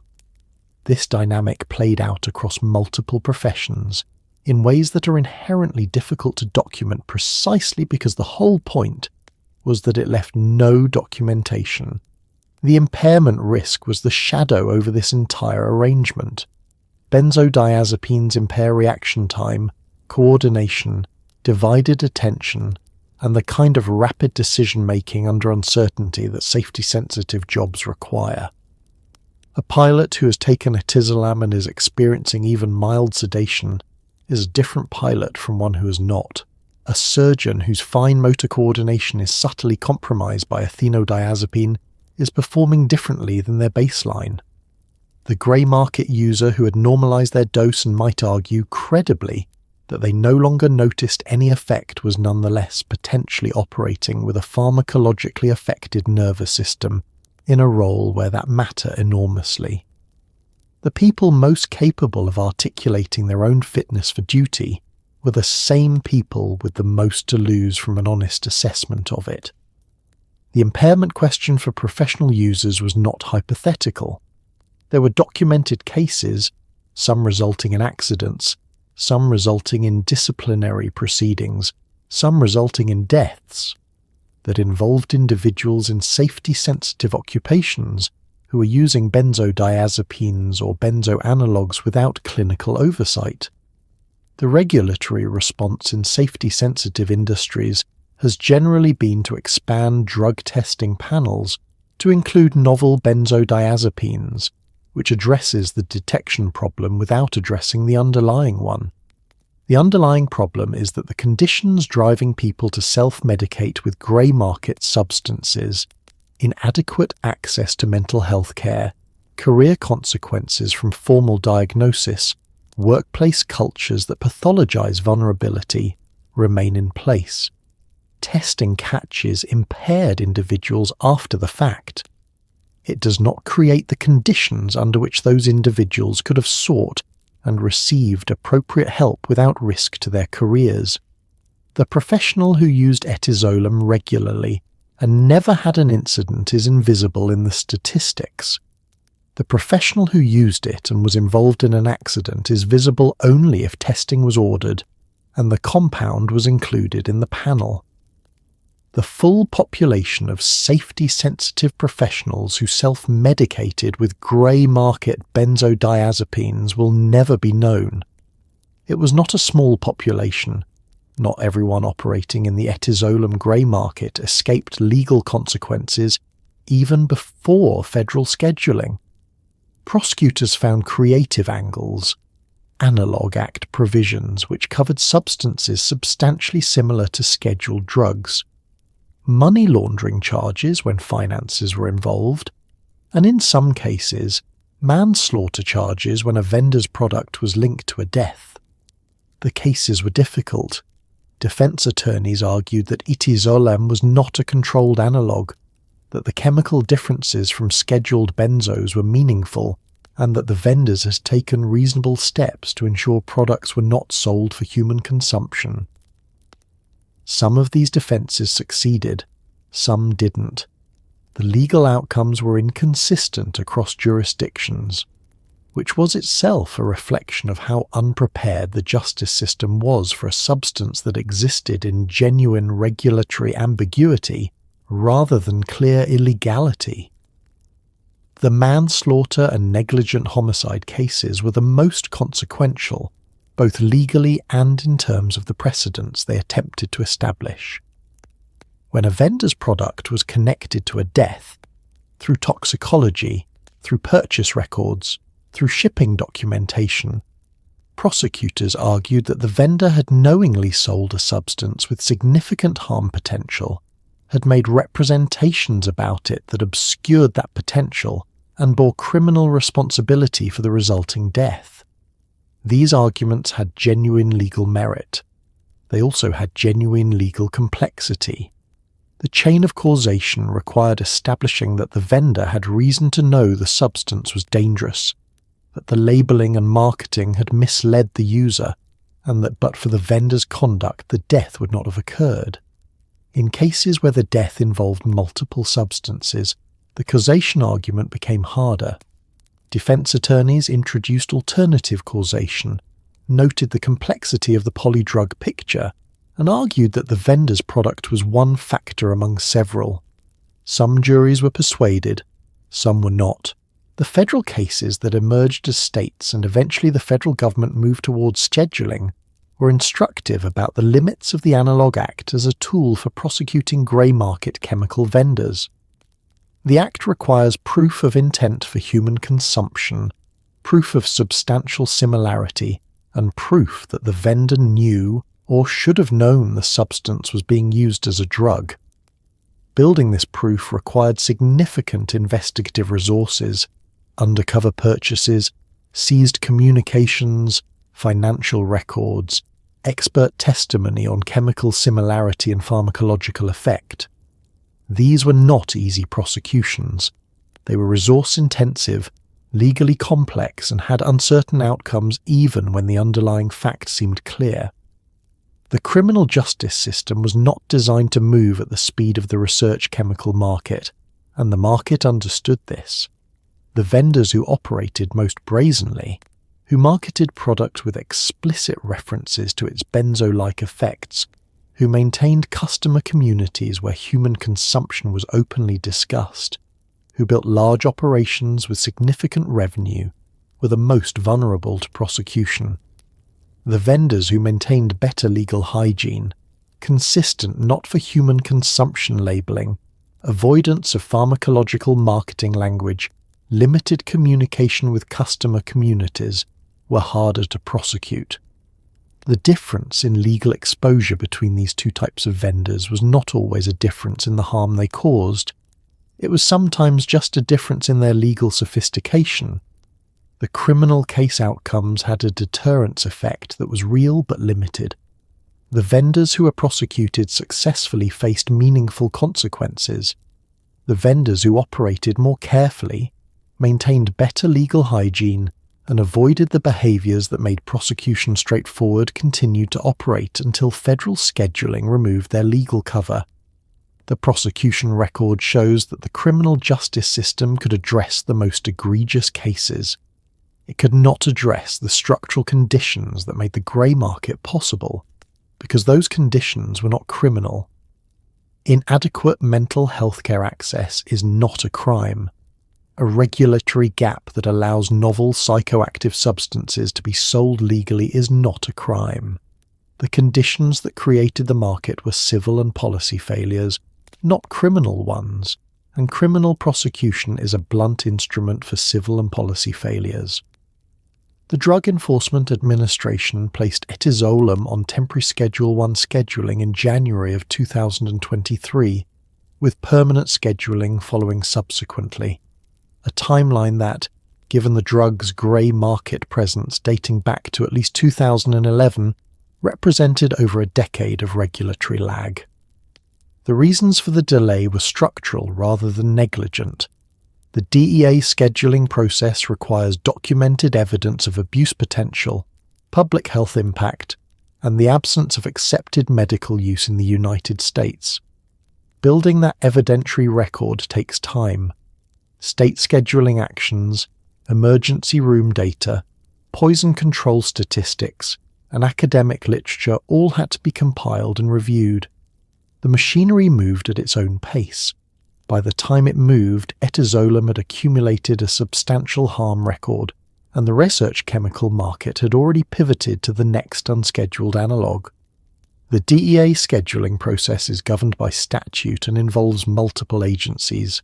A scheduling decision for a substance requires a formal recommendation from the Department of Health and Human Services, based on an 8-factor analysis that includes the substance's actual or relative potential for abuse, scientific evidence of its pharmacological effects, the state of current scientific knowledge regarding the substance, its history and current pattern of abuse, the scope and duration of abuse, what, if any, risk there is to public health, its psychic or physiological dependence liability, and whether it is an immediate precursor of an already controlled substance.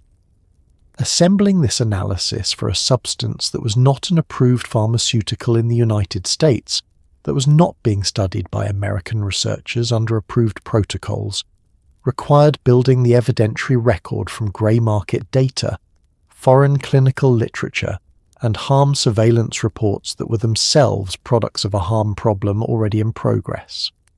The Temporary Scheduling Authority, which allows the DEA to place a substance on Schedule 1 for up to 3 years while the permanent scheduling process proceeds, was designed precisely for situations like this, where emerging harm requires a faster response than the full scheduling process allows. It had been used for various synthetic cannabinoids and opioids as those markets emerged. The decision to invoke it for Etizolam in 2023 reflected a judgment that the harm record had become sufficient to justify action even in the absence of completed permanent scheduling.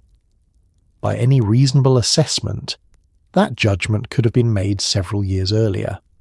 The data on Etizolam's abuse potential and harm profile was available well before 2023. The machinery simply had not prioritized it. The scheduling of Etizolam was received in the harm reduction community with a complicated mixture of responses. Some welcomed it as overdue protection for a population of users who had been exposed to a dangerous substance without adequate information or oversight.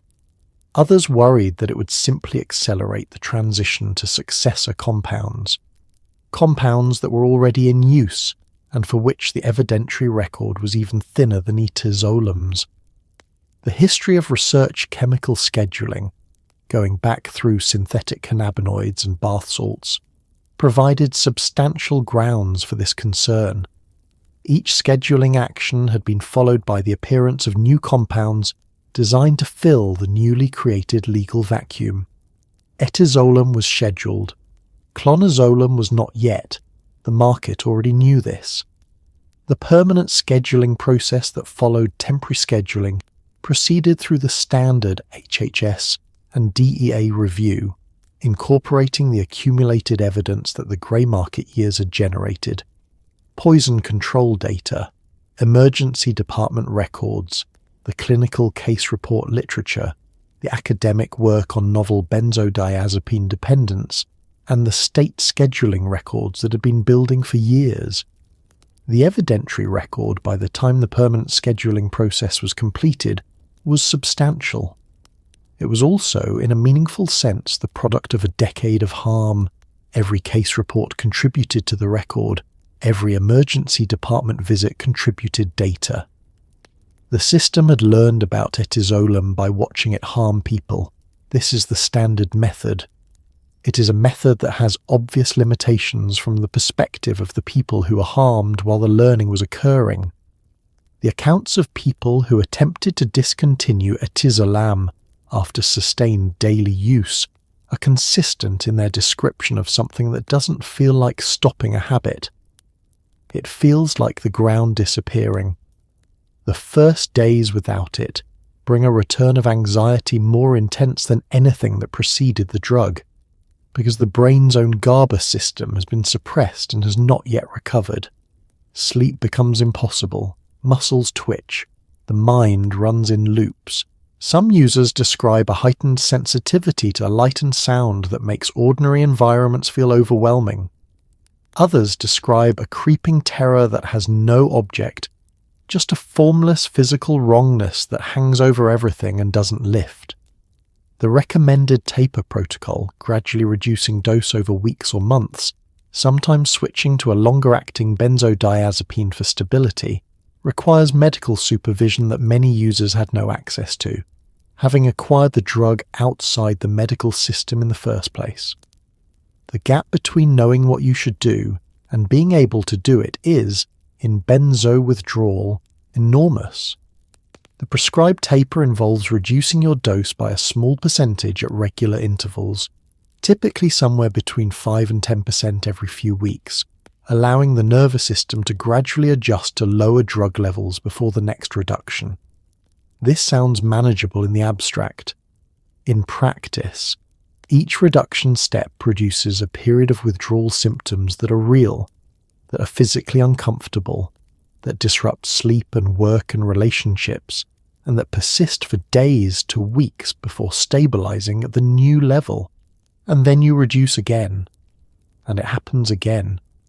Over a taper that might last 6 months to a year or more for a person with significant dependence, this requires a sustained commitment to discomfort that is genuinely difficult to maintain without external support. The people who tapered successfully tended to share certain characteristics: a stable living situation, supportive relationships, work arrangements that allowed some flexibility during particularly difficult periods, and access to information about what to expect. They had often connected with online communities, the Reddit forums, the benzodiazepine support groups on various platforms, and found people who had been through it and could report credibly that it was survivable and that stability was possible on the other side. These connections substituted, imperfectly but meaningfully, for the clinical support that formal treatment would have provided. The people who struggled most were those for whom the stability required for a managed taper did not exist. People in unstable housing situations cannot control their environment in the way that reduces withdrawal severity. People in relationships where their dependence was a source of conflict rather than support had that conflict as an ongoing stressor during a period when stress was the enemy. People who could not reduce their work schedule had to navigate withdrawal symptoms that affected their cognitive function while maintaining performance expectations.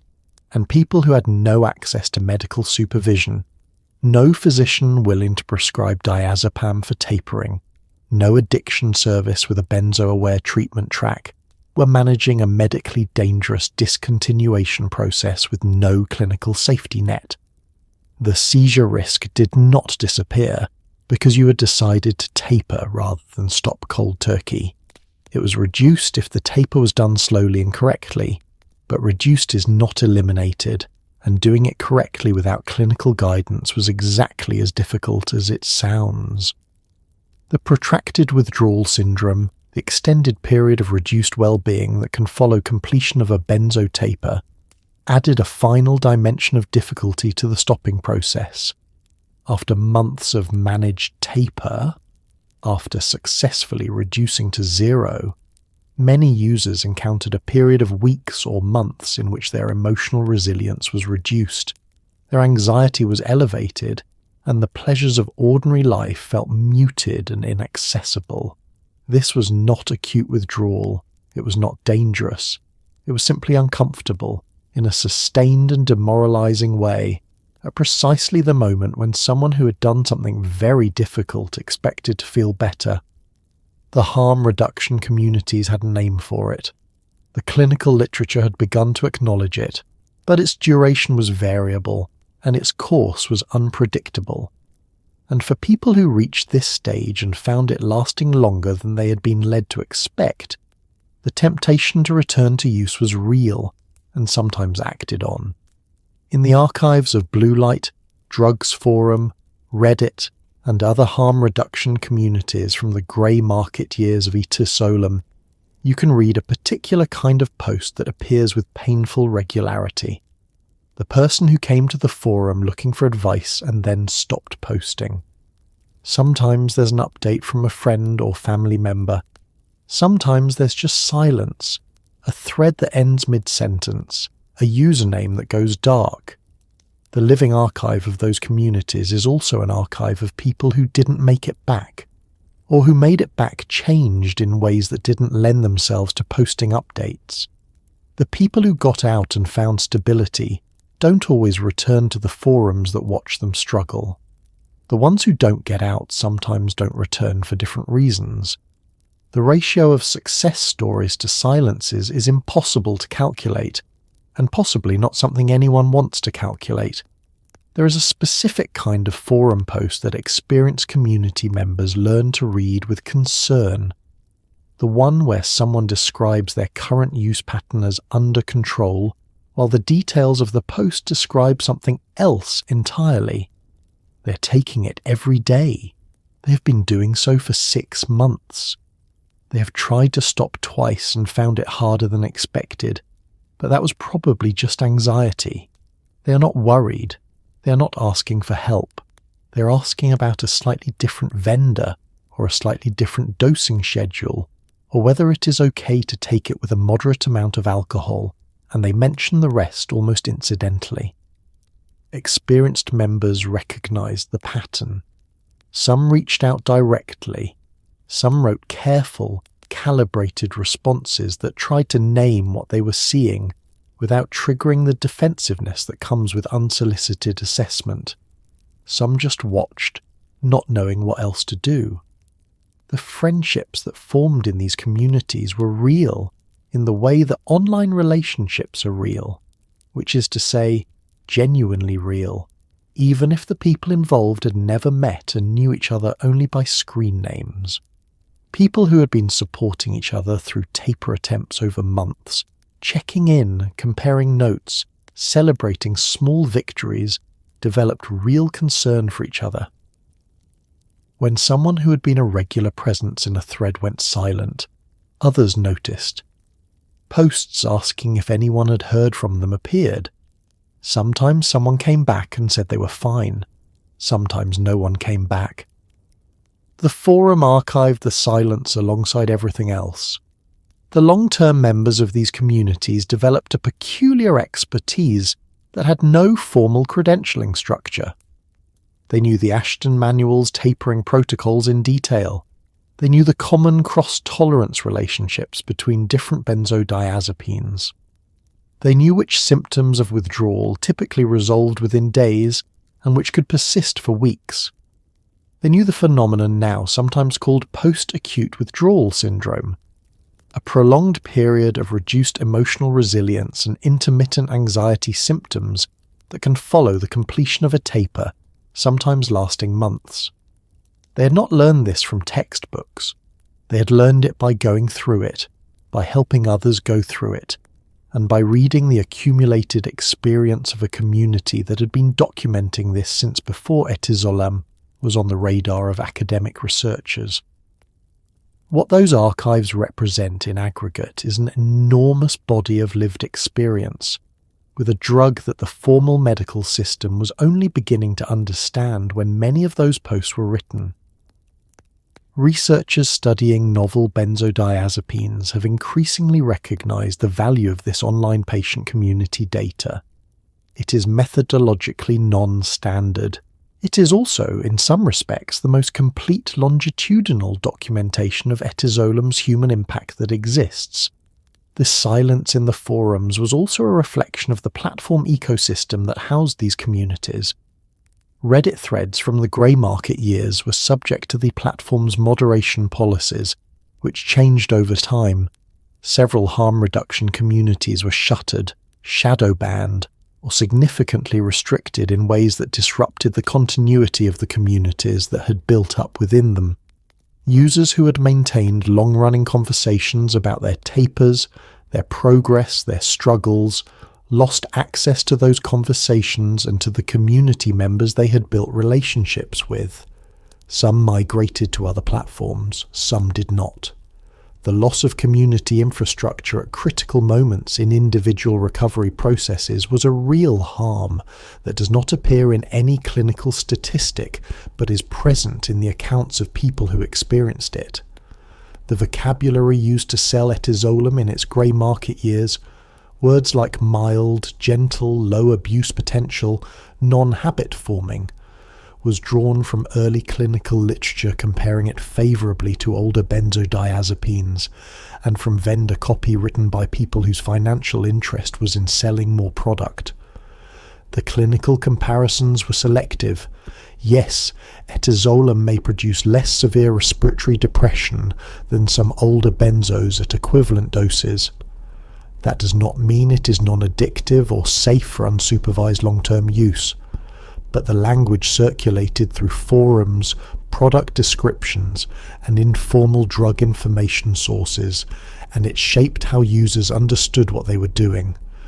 Calling something mild is one of the most reliable ways to get people to use too much of it too often, because mild suggests there is no ceiling worth worrying about. There is always a ceiling. The marketing language problem has deep roots in pharmaceutical history. Benzodiazepines themselves were introduced in the 1960s with language that emphasized their safety relative to barbiturates, the older sedative class they were replacing. Valium was marketed with a reassurance framework that emphasized its tolerability and wide therapeutic window. The dependence problems that emerged over subsequent decades were, in part, a consequence of this framing. Patients who'd been told the drug was safe continued taking it without concern. Physicians who'd prescribed it without alarm continued doing so, and the collective understanding of the risk lagged behind the actual pattern of dependence that was accumulating in clinical practices around the world. Etizolam repeated this pattern, compressed into a smaller time frame and operating without the formal oversight structures that eventually produced regulatory correction for the original benzos. The specific comparisons that circulated in the grey market: Etizolam is safer than Xanax, Etizolam is weaker than Valium, Etizolam has a lower addiction potential than other benzos, were sometimes drawn from real clinical literature, but were stripped of the context that gave them meaning. A study showing lower respiratory depression with Etizolam versus diazepam at equivalent anxiolytic doses is a real study measuring a real and clinically relevant variable. It is not evidence that Etizolam is safe for unmonitored daily use.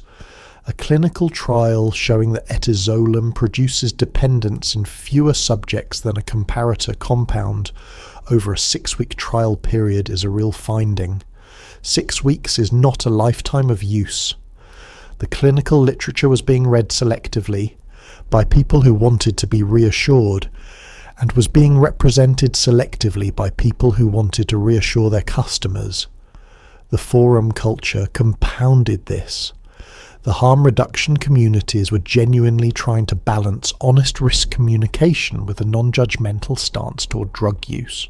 This balance sometimes tipped toward the non-judgmental side when it came to Etizolam, partly because the community had a lot of members who were using it and had, consciously or not, a stake in the risk being manageable.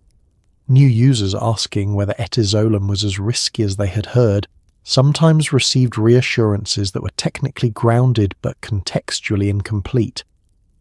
Yes, the dependence risk is real, but if you use it responsibly, only a few times a week, keep your doses low, don't combine it with alcohol. Advice that described a use pattern that many of the people offering it had already departed from, and that the new user would often not maintain. The long tail of the marketing language problem extended beyond the grey market itself. Once a characterization of a drug becomes established in online communities, it is extremely difficult to correct. Posts from 2014 describing Etizolam as mild and non-addictive are still indexed and retrievable. Someone searching for information about Etizolam in 2023 might encounter years-old forum posts from the peak marketing era and receive a risk characterization that was always inaccurate and has now been substantially corrected by accumulated evidence. The internet does not forget misleading drug information. It archives it alongside the corrections and leaves it to the searcher to weight them appropriately. For a person in acute need of anxiety relief, conducting a harried late-night search, the weighting is not always accurate. Japan's relationship with Etizolam has continued to evolve since its initial approval in 1983. As evidence accumulated regarding dependence risk, Japanese regulatory bodies issued guidance recommending shorter prescribing durations and more cautious prescribing to elderly patients who are particularly vulnerable to falls and cognitive effects from sedative hypnotic drugs. Still, DEPA remained a commonly prescribed medication for decades. Japan has its own complicated relationship with anxiety, a culture that values composure and productivity, where admitting to mental health struggles carries significant social weight, and where a pill that makes the anxiety manageable without requiring a difficult conversation has obvious appeal. The psychiatric literature there documents patterns of depa dependence that mirror what happened with Valium in the West during the 1970s, right down to the delayed acknowledgement and the slow revision of prescribing norms. Japan's regulatory response to the depa dependence problem has been incremental, and is worth examining both for what it achieved and for what it illustrates about the difficulty of addressing prescribing culture through regulatory action alone. In 2017, the Japanese Ministry of Health, Labour and Welfare issued new guidance substantially restricting the conditions under which Etizolam could be prescribed and limiting prescribed quantities. The guidance capped initial prescription periods and required more active reassessment before continuation. Physicians who had been routinely renewing depa prescriptions without formal review are now expected to make more deliberate decisions about ongoing treatment. The impact of these regulatory changes on actual prescribing patterns has been studied, and the results are instructive. Prescribing of depa did decrease following the regulatory action, but the decrease was not evenly distributed.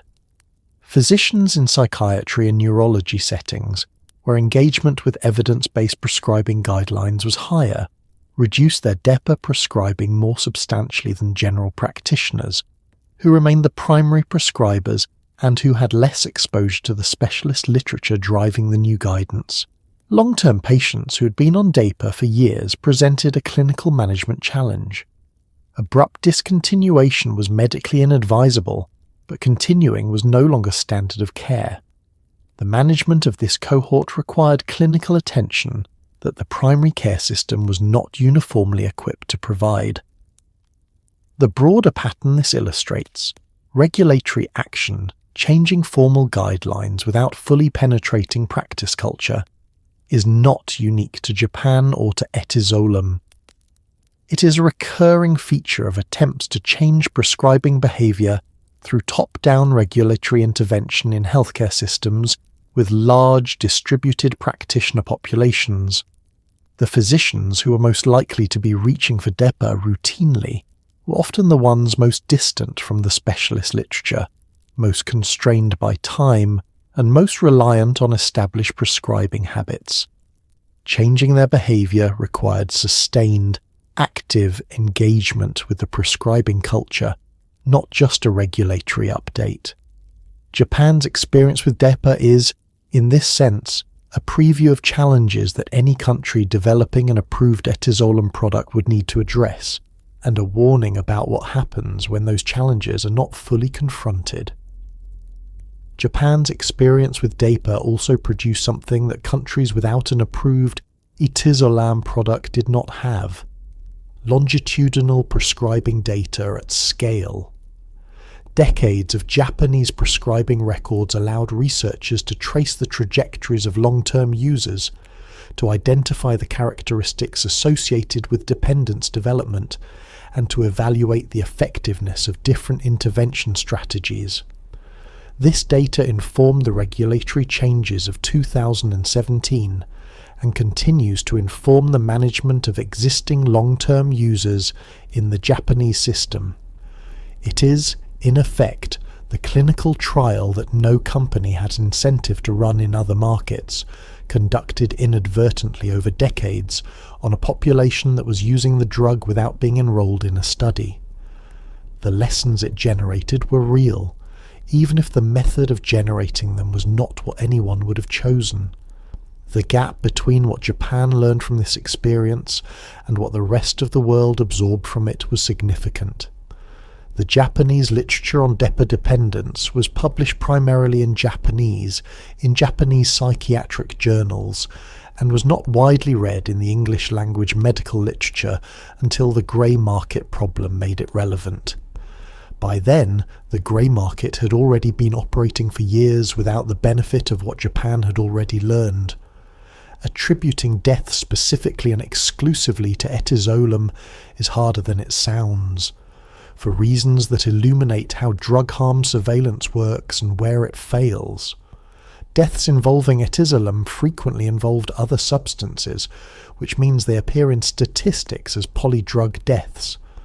Etizolam wasn't always screened for in toxicology, particularly in the early years of its grey market presence. Medical examiners in different jurisdictions used different testing panels, and because it was purchased outside the medical system, its use was frequently unknown to treating physicians or family members who might have prompted more thorough testing. What can be said with confidence is that emergency department visits involving Etizolam increased sharply in the years before federal scheduling. What cannot be said with precision is exactly how many deaths involved it that were never attributed to it. The number is almost certainly not zero.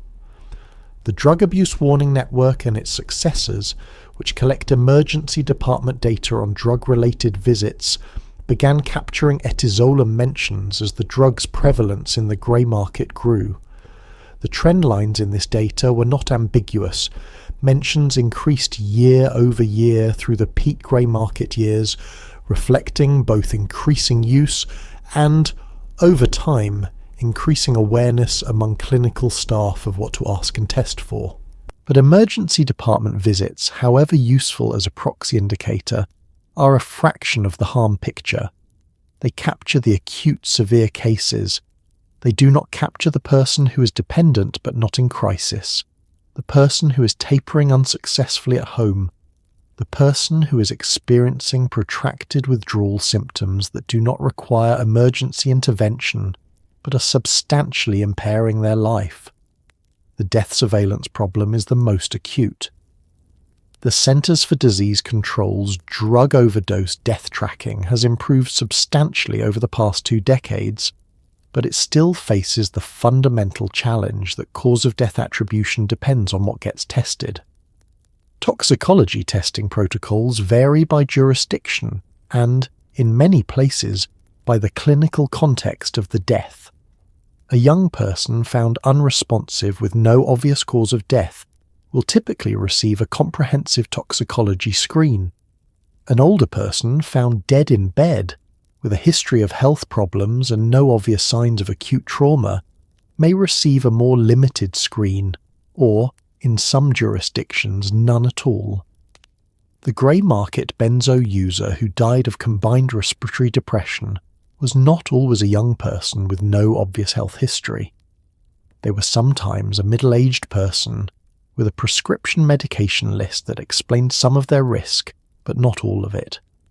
In these cases, the Etizolam could remain invisible. The harm reduction community's own attempts to document deaths were informal but persistent.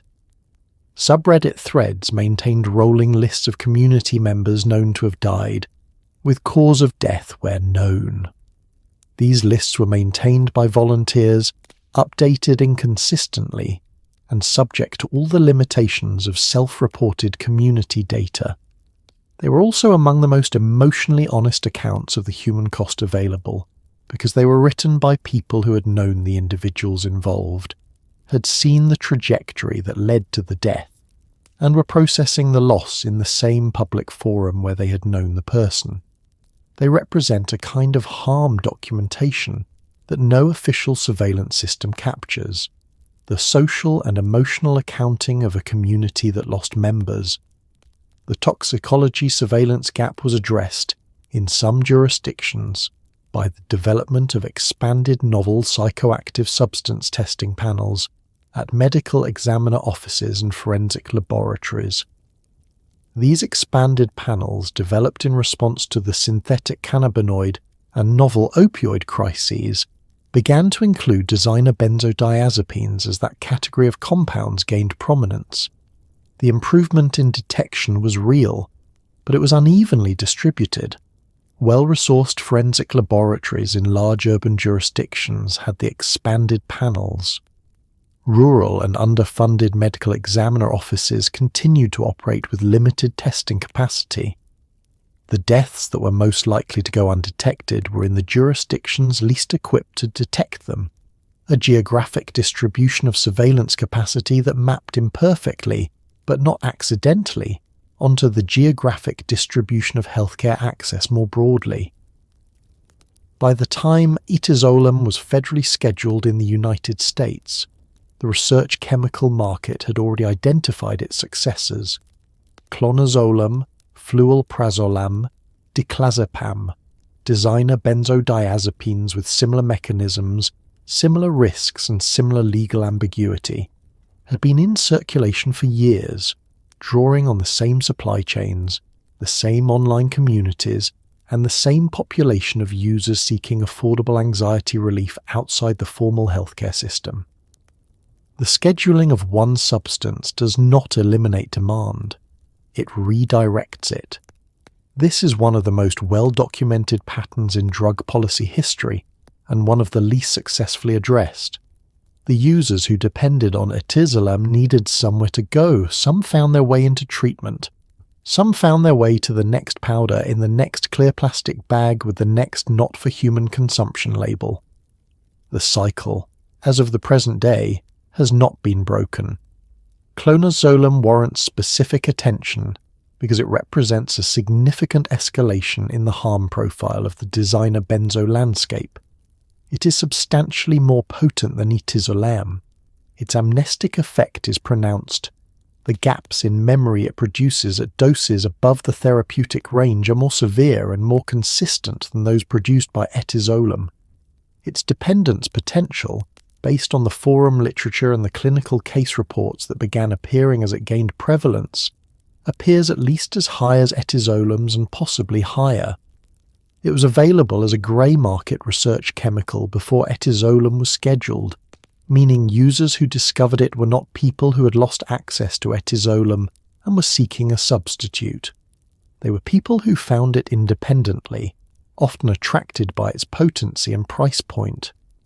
The scheduling of Etizolam did not create the clonazepam market. It did accelerate the transition of some Etizolam users into that market. Fluelprazolam, another successor compound, occupies an interesting position in this landscape. It is structurally related to alprazolam, the generic name for Xanax, with a fluorine substitution that alters its legal classification while preserving its pharmacological action. This molecular design strategy, taking a known scheduled benzo and introducing a small structural modification to produce an unscheduled analog, is precisely the strategy that produces perpetual whack-a-mole drug scheduling. The chemistry is not difficult, the incentive to deploy it is substantial, and the population of users who will receive the new compound is the same as the one that received the old one, but with even less clinical data to draw on because the new compound has been in human use for months rather than decades. The policy conversation about how to address this cycle has been ongoing since at least the synthetic cannabinoid era and has not produced a solution. Expanding Analog Act provisions requires legislative action and faces civil liberties, objections about criminalizing chemical structures that have not yet been demonstrated to cause harm. Proactive scheduling of entire chemical classes has been attempted in some jurisdictions and has had mixed results. The European Monitoring Centre for Drugs and Drug Addiction has developed frameworks for early warning on novel psychoactive substances that are faster than American scheduling processes, but still operate on a lagging timeline. No approach has solved the fundamental asymmetry. The chemistry can be modified faster than any regulatory process can respond. The broader pattern of designer drug scheduling in the United States reflects an ongoing tension between two legitimate values: the value of rapid regulatory response to emerging drug harms, and the value of not criminalizing chemical structures before evidence of harm is established. The scheduling of Etizolam resolved this tension in the direction of regulatory action based on a decade of accumulated harm. The resolution of the next compound in the designer benzo series will face the same tension with less accumulated evidence, because the market will have learned from Etizolam's scheduling and will deploy successors more quickly. The policy response to this acceleration, whether through class-based scheduling, accelerated HHS review processes, or other mechanisms, has not yet been worked out. The chemistry will keep moving.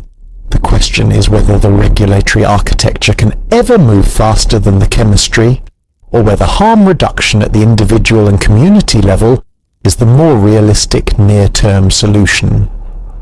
The clinical literature on Etizolam, assembled primarily from Japanese and Indian research, is more nuanced than either its promoters or its critics tend to acknowledge. Studies documented genuine efficacy for generalized anxiety disorder, panic disorder, and insomnia. Etizolam compared favorably to diazepam on certain measures, including speed of onset and subjective tolerability. Some research suggested it produced less cognitive impairment than comparable benzodiazepines at therapeutic doses. At the same time, the dependence literature was unambiguous. Regular use produced physical dependence, tolerance developed rapidly, and discontinuation in dependent users required careful management. The drug was neither the miracle cure that grey market vendors implied, nor the uniquely evil chemical that some anti-drug rhetoric described. It was a potent thienodiazepine with a real clinical profile and a real risk profile, and the problem was that the risk profile was systematically minimized while the clinical profile was systematically emphasized. The efficacy studies for Etizolam are, on their own terms, reasonably compelling. Multiple randomized controlled trials conducted in Japan and India demonstrated significant improvement in anxiety symptoms compared to placebo, with effect sizes comparable to or slightly exceeding those seen with diazepam in similar populations. The onset of anxiolytic effect was faster than with many competing compounds, a clinically relevant advantage in acute anxiety management. Studies examining its use in insomnia showed improvements in sleep latency and sleep duration. A series of studies examining its use in tension headache, a somewhat unexpected indication that nonetheless developed a clinical evidence base in Japan, showed genuine efficacy. The compound worked. It worked in well-designed studies. The fact that it worked made its risk profile more, not less, important to accurately characterize. The dependence and withdrawal literature told a more complicated story, partly because it was assembled from a different kind of research than the efficacy studies. Dependence is harder to study in a randomized controlled trial design, which typically involves short treatment periods and selected patient populations that exclude those at high risk of dependence. The evidence for Etizolam dependence came primarily from case reports, retrospective clinical series, and epidemiological studies that examined prescribing patterns and their outcomes in Japanese clinical populations over extended periods. These study designs have limitations, but they captured something the RCTs could not. What happens to real patients over months and years of use in a real clinical system? What those longer-term studies showed was consistent with what the broader benzodiazepine literature had been showing since the 1980s. Patients prescribed Etizolam for 6 months or more showed evidence of tolerance and increased prescribing dose escalation. Patients who attempted discontinuation after long-term use experienced withdrawal symptoms, whose severity correlated with dose and duration of use. Patients prescribed Etizolam by general practitioners were more likely to remain on it long-term than those managed by psychiatrists, reflecting the specialist knowledge gradient in prescribing culture. None of this was specific to Etizolam. All of it was specific to Etizolam, given the historical tendency to discuss it, as though it were an exception to the class rather than a member of it. The gap between the clinical literature and the grey market understanding of that literature was widest on the question of dependence and narrowest on the question of efficacy. The grey market absorbed the efficacy data readily. It was consistent with the user experience and useful for marketing. It engaged with the dependence data selectively, citing the comparative studies that showed lower dependence rates relative to other benzos, while not engaging with the absolute dependence rates that those same studies documented. This selective reading was not always dishonest in intent. Some vendors and forum participants genuinely believed Etizolam was less dangerous than the class norms. The belief was wrong, but it was informed by a real reading of real literature that had been misinterpreted rather than fabricated. The distinction matters for understanding how the harm occurred, even though it does not change the harm that occurred. Lost sometimes in discussions of Etizolam's pharmacology and legal history is the person at the centre of the story, who is often not a drug enthusiast or a chemistry hobbyist, but simply someone who could not sleep. Chronic insomnia is one of the most undertreated conditions in modern medicine. It erodes health, cognition, and quality of life systematically and without mercy. And the treatments available, cognitive behavioral therapy for insomnia, sleep hygiene, melatonin, prescription medications with their own side effects and access barriers, are not always accessible or effective. Etizolam for a person lying awake at 3 a.m. for the 40th consecutive night offered a simple and immediate answer. The fact that the answer was incomplete and potentially dangerous does not mean the question wasn't real. It was. It is. And the systems that might have provided a safer answer were not reliably available to the people asking. Chronic insomnia has a prevalence in the adult population that is remarkable given how inadequately it is addressed in routine clinical care. Estimates vary, but somewhere between 10 and 30% of adults report chronic sleep problems, with significant individual and societal consequences, cognitive impairment, cardiovascular risk, immune dysfunction, mood disorders, occupational performance decrements, and quality of life reductions that are substantial and sustained. The treatment that has the best long-term evidence, cognitive behavioral therapy for insomnia, known as CBTI, is effective, durable, and widely recommended by sleep medicine experts. It is also, for a large portion of the population, unavailable. CBTI requires access to a trained therapist, multiple sessions, and active engagement with behavioral change techniques. In many communities there are waiting lists. In many insurance plans coverage is inadequate. In many lives there is not time. The pharmacological landscape for insomnia at the time Etizolam emerged into grey market availability was not well positioned to fill the gap. The prescription sleep medications available, zolpidem, esopiclone, temazepam, had their own dependence risks and were prescribed with increasing caution by physicians wary of creating the next wave of prescription drug dependence in the wake of the opioid crisis. Over-the-counter options, predominantly antihistamine-based, were sedating but not good at producing restorative sleep, and produced tolerance quickly. Melatonin was effective for circadian rhythm disruption, but had weak efficacy for primary insomnia. The patient with chronic insomnia who arrived at the grey market for Etizolam was arriving at the end of a long list of things that hadn't worked, and Etizolam worked. Reliably, immediately, every time they took it for the first several weeks. The insomnia use case was also particularly difficult to manage safely without clinical oversight.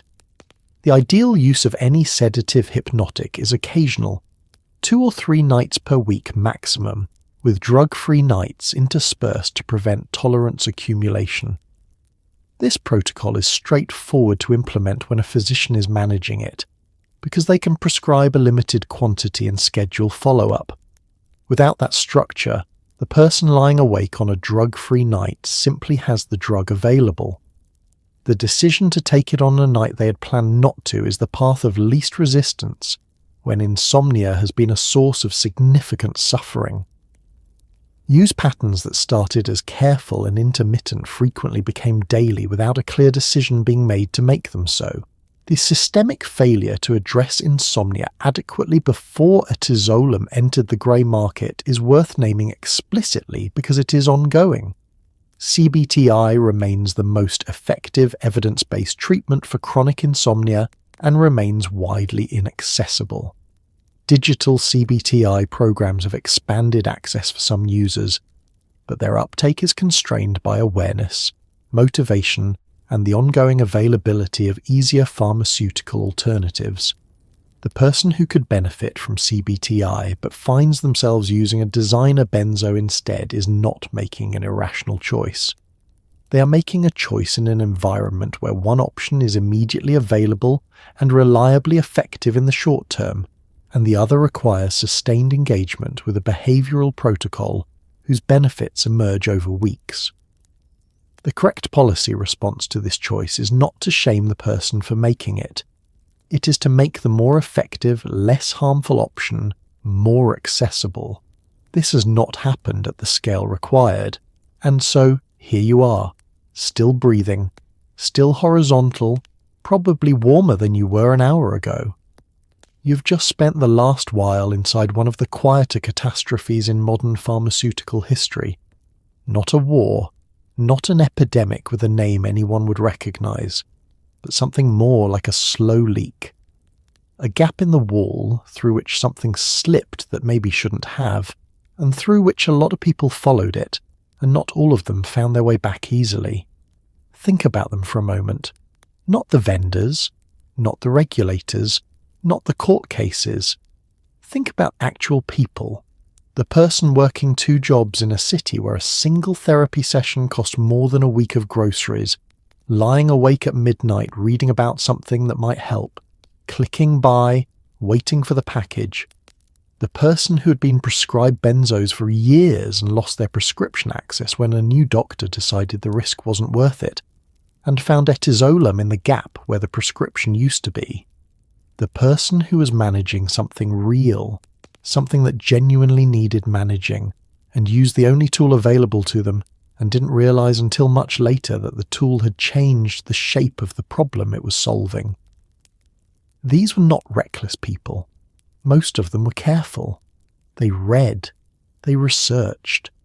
They participated in communities that tried, with limited resources and no professional authority, to help each other not get hurt. They were doing something that humans have always done when systems fail them. They improvised. They found a workaround. They made it work for a while, and some of them paid a significant price for the distance between while and permanently, and some of them are still paying it quietly, in ways that don't make headlines or appear in official statistics. There is something worth honouring in that, not the use, not the risk, not the harm, but the underlying fact of it. The fact that people with genuine suffering and inadequate access to care found ways to keep functioning, to keep showing up, to keep trying. That is not a small thing. It is not glamorous, and it is not a model anyone should follow, but it is proof of something stubborn and persistent in human beings. The refusal to simply stop, to simply give up, to simply lie down in front of whatever is overwhelming them and let it win. They didn't win every time, but they tried, and trying, in the circumstances many of them were in, was genuinely difficult. The systems that failed them are still failing other people tonight. The treatment gap didn't close when Etizolam was scheduled. The anxiety didn't go anywhere. The insomnia is still keeping people company at 3 a.m. in cities all over the country, and the resources to address it remain unevenly distributed in ways that have nothing to do with who deserves help and everything to do with who can afford it. The next compound is already in the clear plastic bag. The next person is already searching. That is not tonight's problem for you to solve. Tonight, your only job is to let your nervous system do what a nervous system does when it is finally genuinely allowed to rest. The muscles that have been holding on can release now. The thoughts that have been circling can slow down and find somewhere to land. The day, with all its demands and small indignities and things you meant to do and didn't, is finished. It doesn't need anything more from you tonight.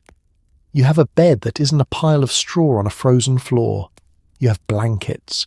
You have presumably some version of indoor plumbing that doesn't involve shouting a warning before throwing something out a window. You have, if you needed it, a phone number you could call, a system you could access, a pathway toward help that, imperfect as it is, exists and has your name in it somewhere. These are not small things. They feel like nothing until you spend time understanding what it looks like when they're absent. So rest. Let the body settle.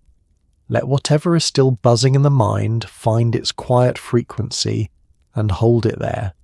The research chemicals are scheduled now. The forums are archived. The story is documented. And somewhere, on the other side of a very difficult few years, the people who survived it are sleeping too. You are in good company. Good night.